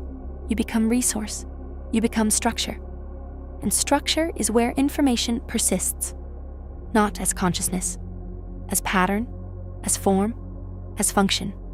Let's step into that ecology. Let's look at the soil, the mycorrhizal networks, the nutrient cycles, the microbial communities, the chemical exchanges, the quiet, relentless process that turns death into life. Not metaphorically, physically, measurably, repeatedly. And let's see what science actually observes when it tracks a body into the earth. Chapter 8: Ecology of Remains and the Soil Brain. When you hear the word decomposition, you think of rot, of decay, of disappearance. But ecologically, decomposition is construction. It's nutrient allocation. It's energy redistribution. It's the breakdown of complex organic matter into simpler compounds that can be reused by living systems. And human bodies, despite their cultural weight, are just organic matter. Carbon, hydrogen, oxygen, nitrogen, phosphorus, sulfur, trace minerals, all of it borrowed from the earth, all of it returned to it. The question isn't whether you come back. The question is how you come back. And science has mapped that return with remarkable precision. Let's start with the soil interface. When a body enters the earth, it doesn't just sit there. It interacts. It alters pH. It changes moisture retention. It releases dissolved organic carbon. It stimulates microbial respiration. It creates what researchers call a cadaver decomposition island, a localized zone of enriched nutrients that can persist for years. Studies show that nitrogen levels spike in the months following decomposition. Phosphorus concentrations increase. Calcium and magnesium migrate downward. These aren't waste products. They're fertilizers. They're inputs for plant growth. They're the building blocks of new biomass. And new biomass means new photosynthesis, new carbon fixation, new oxygen production, new habitat, new life. You don't leave the ecosystem. You become the ecosystem. And that transformation isn't poetic. It's chemical. It's measurable. It's documented. But let's go deeper. Let's look at the microbial networks. The human microbiome at death consists of trillions of bacteria, fungi, archaea, viruses. When immune function ceases, these communities shift. They don't just consume. They communicate. They exchange genetic material. They form biofilms. They create metabolic pathways that cross species boundaries. They break down proteins, lipids, carbohydrates, nucleic acids. They convert complex molecules into ammonia, sulfides, fatty acids, alcohols. They release volatile compounds. They alter redox potentials. They change soil chemistry. And they do it in sequence, a succession that scientists have mapped across climates, soil types, burial depths, and environmental conditions. The pattern is consistent. The timeline varies. The outcome is the same: nutrient release, ecosystem enrichment, life support. Now, let's examine the mycorrhizal connection. Plants don't exist in isolation. They're linked to fungal networks that extend through soil. These networks exchange nutrients. They transmit chemical signals. They connect trees. They share resources. They form what's colloquially called the wood wide web. And when a body decomposes nearby, it doesn't just feed plants. It feeds networks. It integrates into symbiotic systems that operate at scales we're only beginning to understand. Fungal hyphae colonize root zones. They absorb nitrogen. They transport phosphorus. They stabilize soil structure. They increase water retention. They enhance resilience to drought, disease, and climate stress. And the nutrients from a decomposing body become part of that system. They're not lost. They're distributed. They're shared. They're utilized. This isn't speculation. It's soil science. It's microbial ecology. It's biogeochemistry. And it reveals a profound truth. Death isn't an exit. It's an entry point, a reintegration, a reassignment of resources. And those resources don't care about identity. They care about function.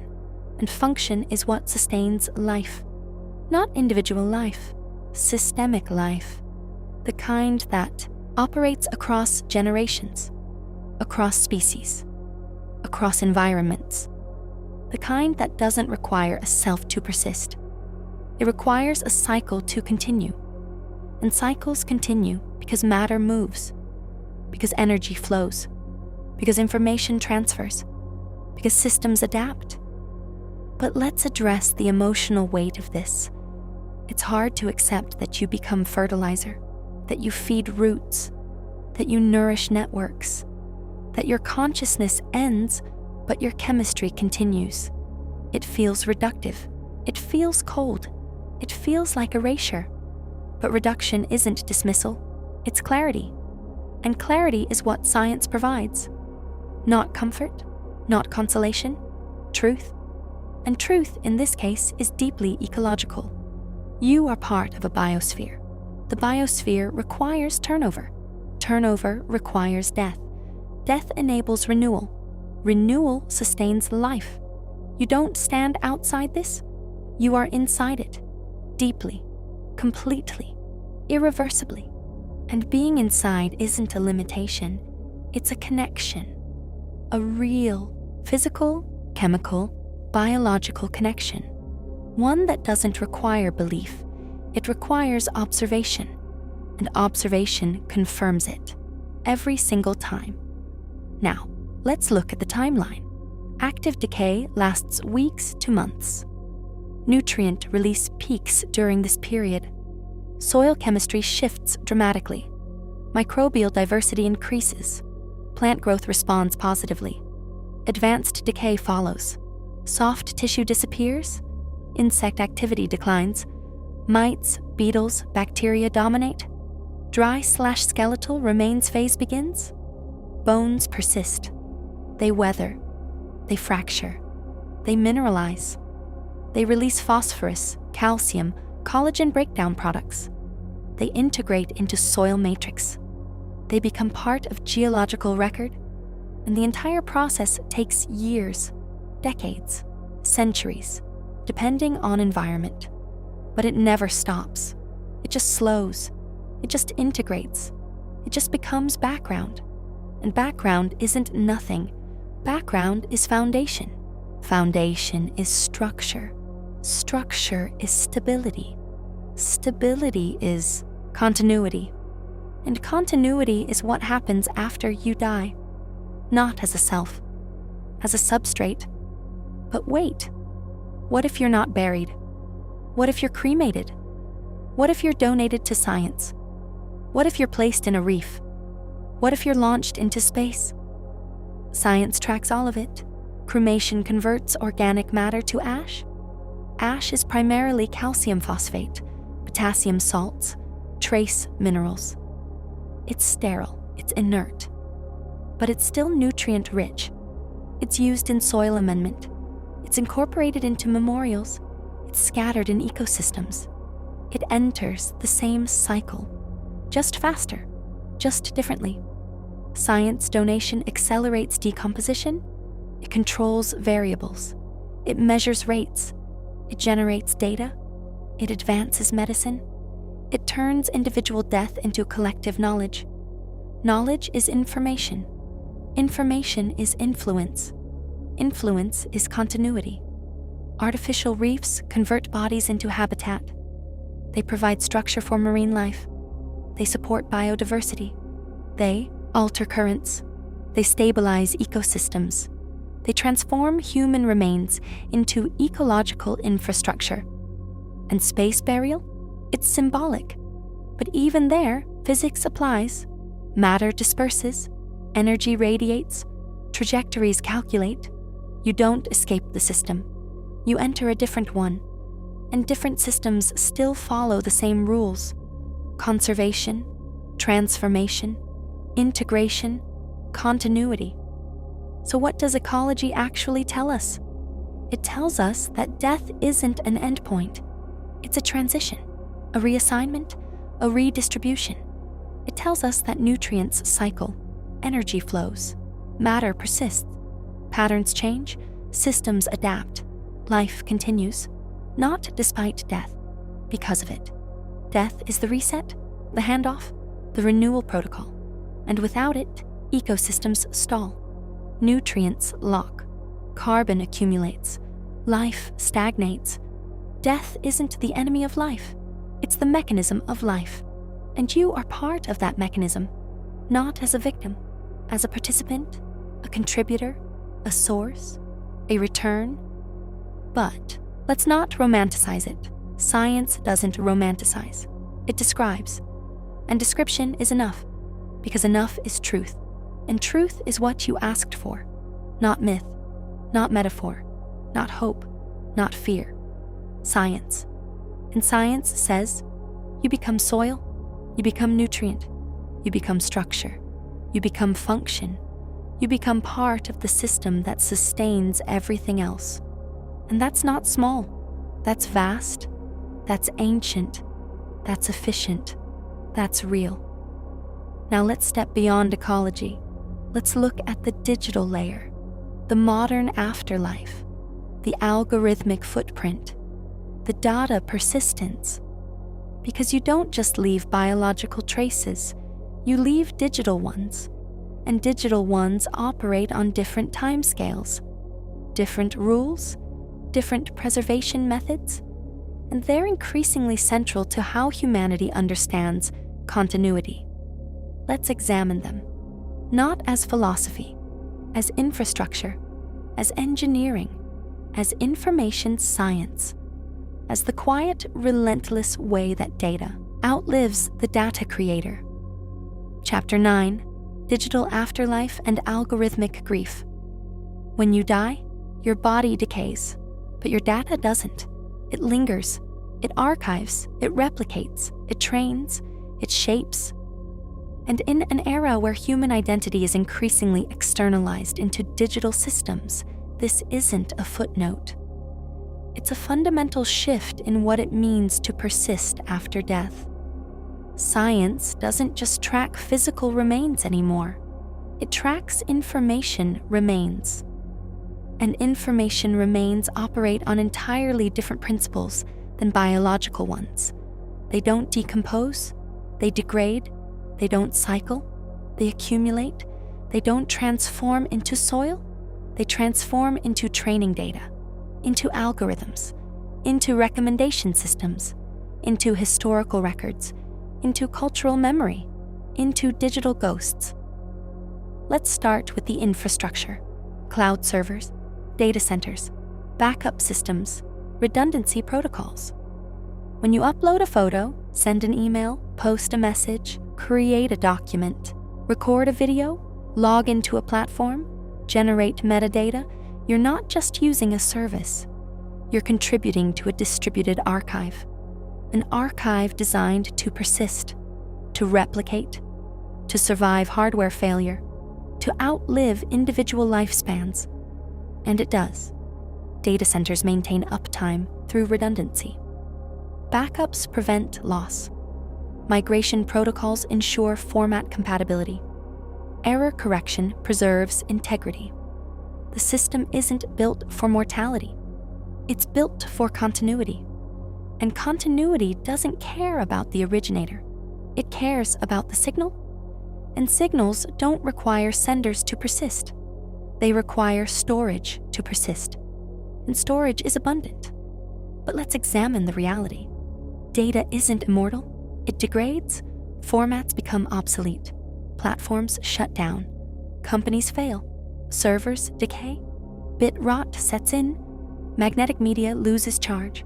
Optical disks delaminate. Cloud providers migrate, merge, delete. Data is preserved through active maintenance, not passive eternity. And maintenance requires cost, requires energy, requires human decision. When decisions change, data disappears. When funding ends, archives close. When policies shift, access restricts. Digital persistence isn't guaranteed. It's managed. And management means selection. Selection means curation. Curation means power. And power determines what survives. Not truth, not memory, not meaning, just infrastructure and intent. But what about the content? Photos, messages, videos, posts, profiles, activity logs. These aren't just files. They're behavioral data. They're preference markers. They're interaction histories. They're training inputs for machine learning systems. And machine learning systems don't delete. They ingest. They analyze. They model. They predict. They generate. When you die, your digital footprint doesn't vanish. It becomes part of a larger dataset.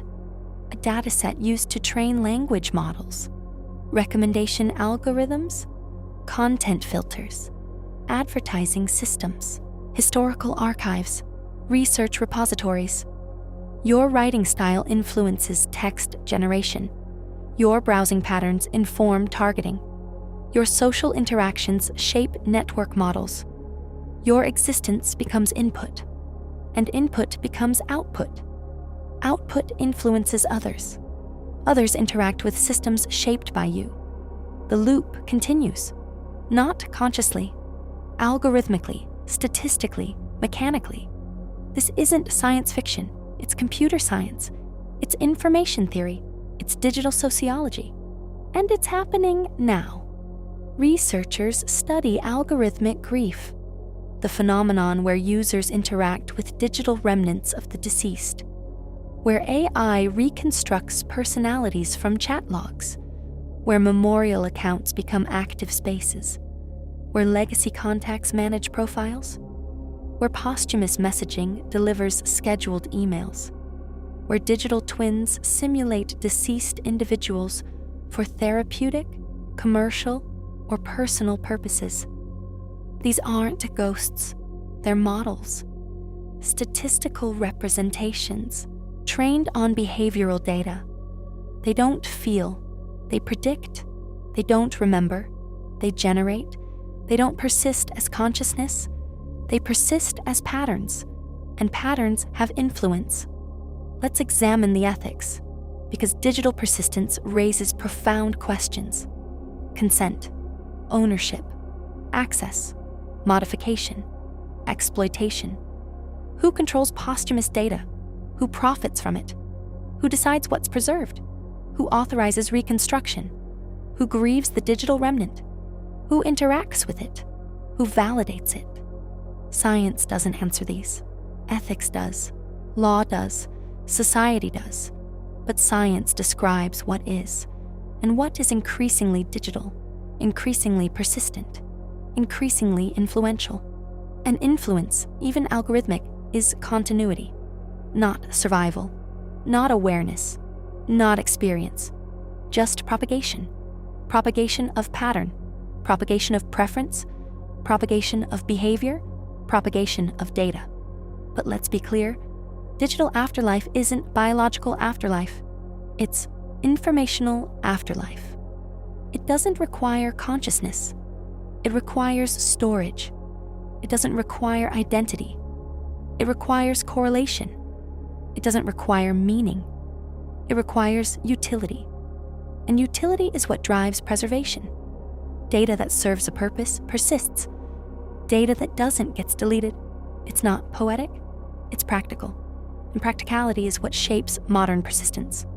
Not metaphysics, not theology, not hope, not fear, just function. And function is measurable. It's trackable. It's scientific. Now let's address the emotional reality. People interact with digital remnants. They read old messages. They watch videos. They revisit profiles. They feel connection. They feel grief. They feel presence. And that presence is real, not as consciousness, as psychological impact, as memory activation, as emotional resonance.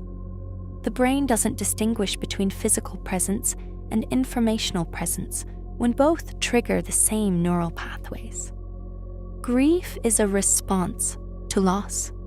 Memory is a reconstruction. Interaction is a simulation.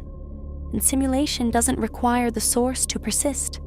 It requires the brain to process, and processing continues long after the source stops.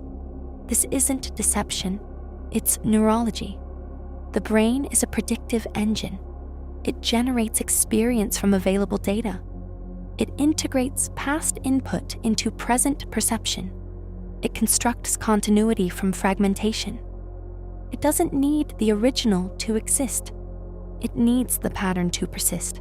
And patterns persist in data, in text, in image, in sound, in metadata, in interaction logs, in algorithmic outputs, in digital archives, in cultural memory, in collective behavior, in systemic influence. You don't survive as a self, you survive as a signal. And signals shape receivers. Receivers shape actions. Actions shape outcomes. Outcomes shape systems. Systems persist, and persistence is continuity. But let's not confuse continuity with consciousness. Science draws that line clearly. Information persistence isn't experience persistence.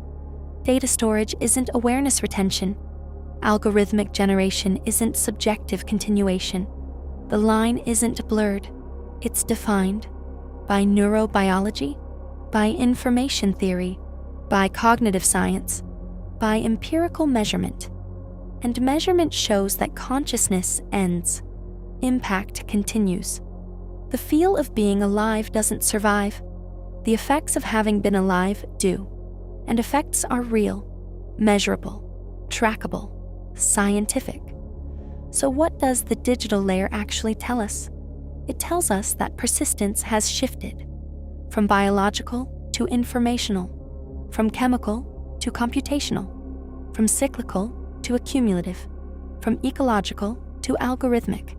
And that shift changes how we understand continuity, not as survival, as influence, not as identity, as input, not as soul, as signal. And signals don't require afterlife. They require infrastructure. And infrastructure exists. It's maintained, it's used, it's expanded, it's engineered. And engineering doesn't care about mortality. It cares about persistence. And persistence is achieved through design, not destiny. Through choice, not fate. Through maintenance, not magic. But let's return to the physical, because digital persistence doesn't replace ecological reality. It overlays it. It exists alongside it. It interacts with it. It shapes human behavior, which shapes ecological impact, which shapes data creation, which shapes algorithmic output, which shapes human perception, which shapes ecological action. It's a feedback loop, a complex system, a network. And networks don't end when nodes fail. They reconfigure, they adapt, they persist, they evolve. And you are a node, a transmitter, a contributor, not the center, not the source, but a participant. And participation leaves traces: biological, digital, social, cultural, causal, all of it measurable, all of it persistent, all of it real. Now, let's step into the final layer, the physics of information, the thermodynamic reality of data, the relationship between entropy, energy, and meaning. Because understanding what happens after you die requires not just biology, not just ecology, not just digital infrastructure. It requires physics, the fundamental laws that govern everything: matter, energy, information, time, structure, decay, transformation, continuity. Let's examine them, not as philosophy, as physics, as measurement, as the boundary where science ends and honesty begins. Chapter 10: The Physics of Information. Information isn't abstract. It's physical. It's tied to energy states, to entropy, to thermodynamics, to the fundamental laws that govern the universe. And when you die, the information that constituted you doesn't vanish. It transforms. It disperses. It becomes part of the universal ledger, not as consciousness, as configuration, as arrangement, as structure. And structure has cost, It has maintenance. It has decay. It has limits. Science tracks these. Not through speculation, through mathematics, through measurement, through the unyielding consistency of physical law. Let's start with entropy.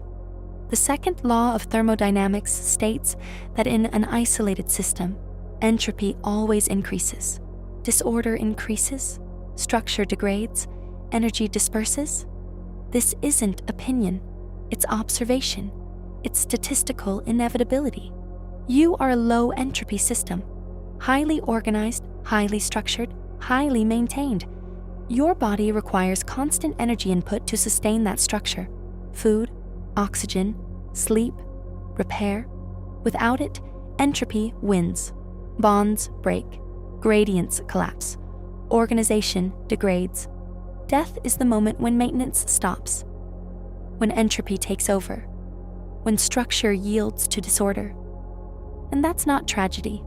It's physics. It's the same law that governs stars, rivers, mountains, galaxies. Everything that forms eventually degrades. Not because the universe is cruel, because the universe is statistical, and statistics favor dispersion, over concentration, over maintenance, over persistence. But here's the critical point. Entropy increase doesn't mean information destruction. It means information diffusion. Information doesn't disappear. It becomes entangled. It becomes scrambled. It becomes practically unrecoverable. Like dropping a drop of ink into the ocean. The ink doesn't vanish. It disperses. It integrates. It becomes part of a larger system. You don't lose information when you die. You lose access to it. The pattern that made it meaningful degrades. But the components persist. The bits scatter. The configuration changes. The state shifts. And shift isn't loss. It's transformation. Transformation is physics. And physics doesn't care about meaning. It cares about state. State is measurable. State is trackable. State is real. Now, let's examine Landauer's principle. Erasing information requires energy. It generates heat. Information isn't weightless. It's tied to physical states, to voltage, to magnetization, to molecular configuration, to neural firing patterns. When those patterns collapse, energy releases. Heat dissipates. Entropy increases. The information isn't gone. It's converted. It's thermalized. It's scattered. It becomes part of the ambient environment. And that's not poetic. It's thermodynamic. It's the cost of order. Order requires maintenance. Maintenance requires energy. Energy disperses. Heat increases. Entropy rises. Death is the cessation of maintenance, the release of stored order, the conversion of structure to heat. And heat doesn't carry identity. It carries energy. And energy cycles. It doesn't persist as you. It persists as physics. But what about information conservation? Quantum mechanics suggests information is never lost. Unitary evolution preserves it. Black hole physics debates it. The holographic principle explores it. But conservation isn't preservation. It's transformation. Information isn't stored intact. It's redistributed. It's entangled. It's scrambled. It's practically inaccessible. Like a book burned, the atoms remain. The information degrades. The meaning vanishes. Conservation doesn't equal comprehension. It doesn't equal continuity of experience. It doesn't equal persistence of identity. It equals statistical tracking of state changes. And state changes don't require consciousness. They require particles. Particles don't care about you. They follow equations. Equations describe transformation. Transformation is what happens after you die, not erasure, not survival. Shift. Let's address the arrow of time. Time isn't reversible at macroscopic scales. Entropy increases. Structures degrade, systems evolve, memory is backward-facing, prediction is forward-facing. Consciousness exists in the present. Death ends the present. It doesn't reverse it. It doesn't pause it. It terminates it. And termination isn't negation. It's completion. A cycle finishes. A process ends. A system yields. And yielding enables new cycles, new processes, new systems. Time doesn't stop, it continues. And continuity doesn't require individual persistence. It requires systemic flow. Flow is physics. Flow is measurable. Flow is real. Now, let's examine the limits of measurement. Science tracks what can be measured. Neural activity, chemical release, microbial succession, nutrient cycling, data persistence, thermodynamic conversion. It doesn't track subjective experience after death, because it can't. There's no instrument to measure non-existent processing, no sensor to detect non-existent structure, no protocol to quantify non-existent awareness. And that's not a failure, it's honesty. Science defines boundaries, doesn't fill them, it maps them. It acknowledges what's knowable, it brackets what isn't. It continues testing, it updates models, it refines methods. It doesn't claim omniscience, it claims methodology. And methodology requires saying, we don't know beyond this point, and that's fine. Not knowing isn't ignorance, it's precision. Precision requires limits. Limits require clarity. Clarity requires truth. And truth, in this case, is straightforward. You are a physical system. You require energy. You maintain structure. You process information. You generate experience. You interact with environment. You leave traces. When energy stops, structure degrades. When structure degrades, processing ends. When processing ends, experience stops. When experience stops, identity terminates, but traces remain. Biological, ecological, digital, social, causal, thermodynamic, all of it measurable, all of it persistent, all of it real. And real doesn't require afterlife. It requires physics, and physics is consistent. It's unyielding, it's indifferent, and indifference isn't cold, it's honest. Honesty isn't cruel, it's clear. And clarity is what science provides. So what does the physics of information actually tell us? It tells us that you don't vanish, you transform.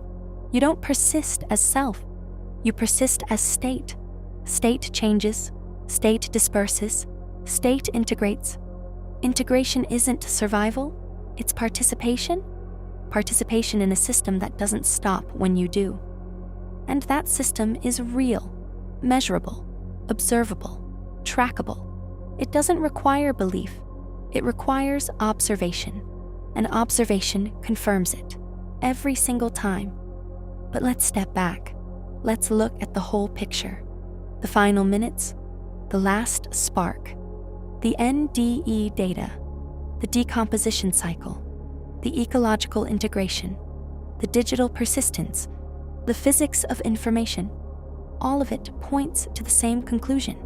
Not comfort, not consolation, not myth, not metaphor, process, transformation, continuity, participation. You are not an exception to nature. You are an instance of it. And instances don't outlast systems. They contribute to them. And contribution is persistence, not as consciousness, as influence, not as identity, as input, not as soul, as signal. And signals shape receivers. Receivers shape outcomes. Outcomes shape systems. Systems persist. And persistence is what happens after you die. But before we conclude, there's one final boundary to examine. The boundary between what science knows, what it suspects, and what it openly admits it cannot measure. Because understanding death requires not just data, It requires honesty about limits. And honesty is where science earns its authority. Not in certainty, in clarity. Let's step into that space. Let's examine the honest boundaries of empirical knowledge. Let's look at what we can say, what we can't, and why that distinction matters more than any theory. Conclusion. We began with a breath, a rhythm, a heartbeat you don't control, a system that operates without your permission. And we end where all systems end, in transition, in handoff, in redistribution, in the quiet, relentless process that returns borrowed matter to the system that lent it. Science doesn't offer an afterlife. It offers an after process, a sequence of transformations that continue long after identity ceases.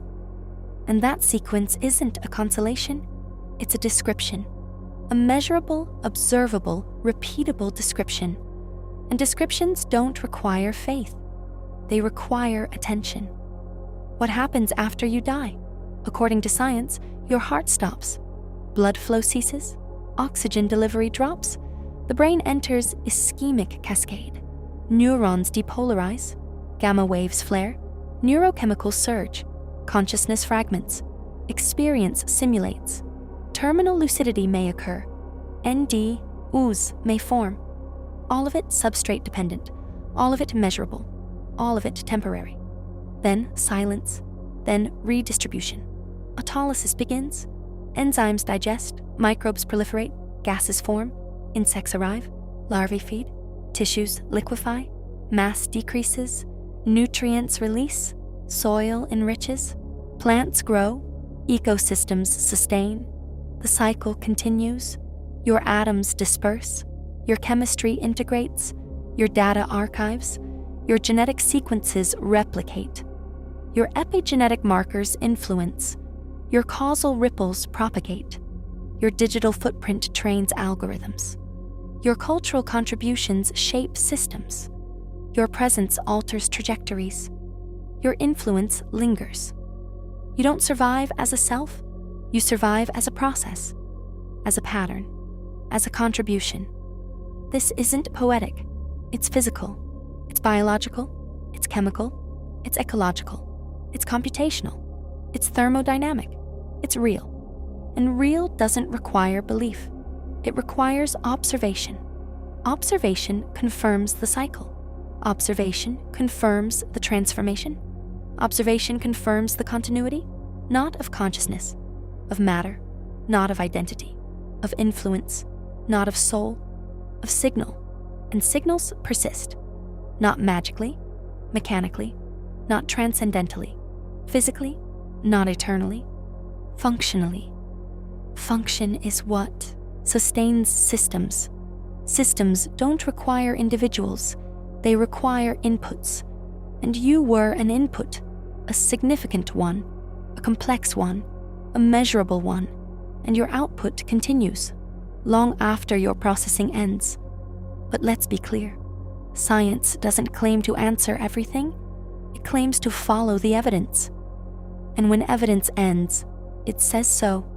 It doesn't invent, it doesn't speculate, it doesn't fill gaps with metaphor. It maps the edge, it defines the limit, it continues testing, it updates models, it refines understanding.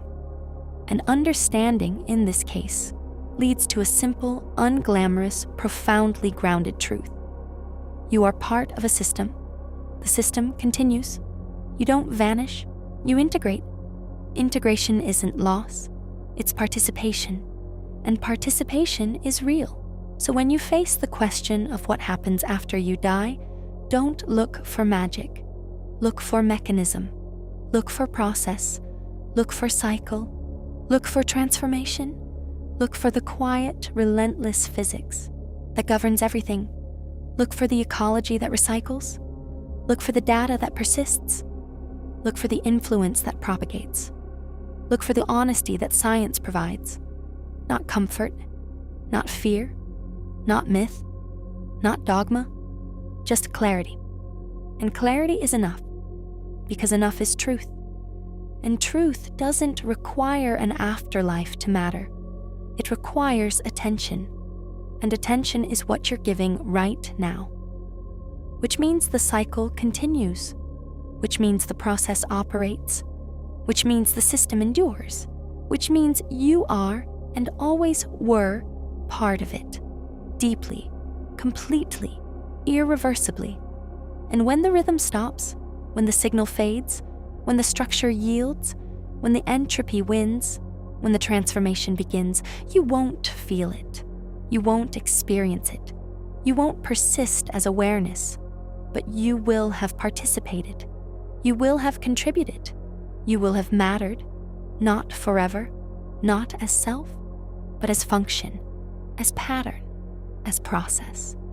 And process is what the universe runs on. Not individuals, not identities, not consciousness, process, and you were process. Beautiful, complex, temporary, real process. And that's not small, that's everything. Thank you for watching. If this clarified something, challenged something, or simply gave you space to think, share it with someone who needs that space. Subscribe for more grounded explorations of the mechanisms that shape our reality. And remember, you don't need an afterlife to matter. You just need to have been part of the system. And you were, always.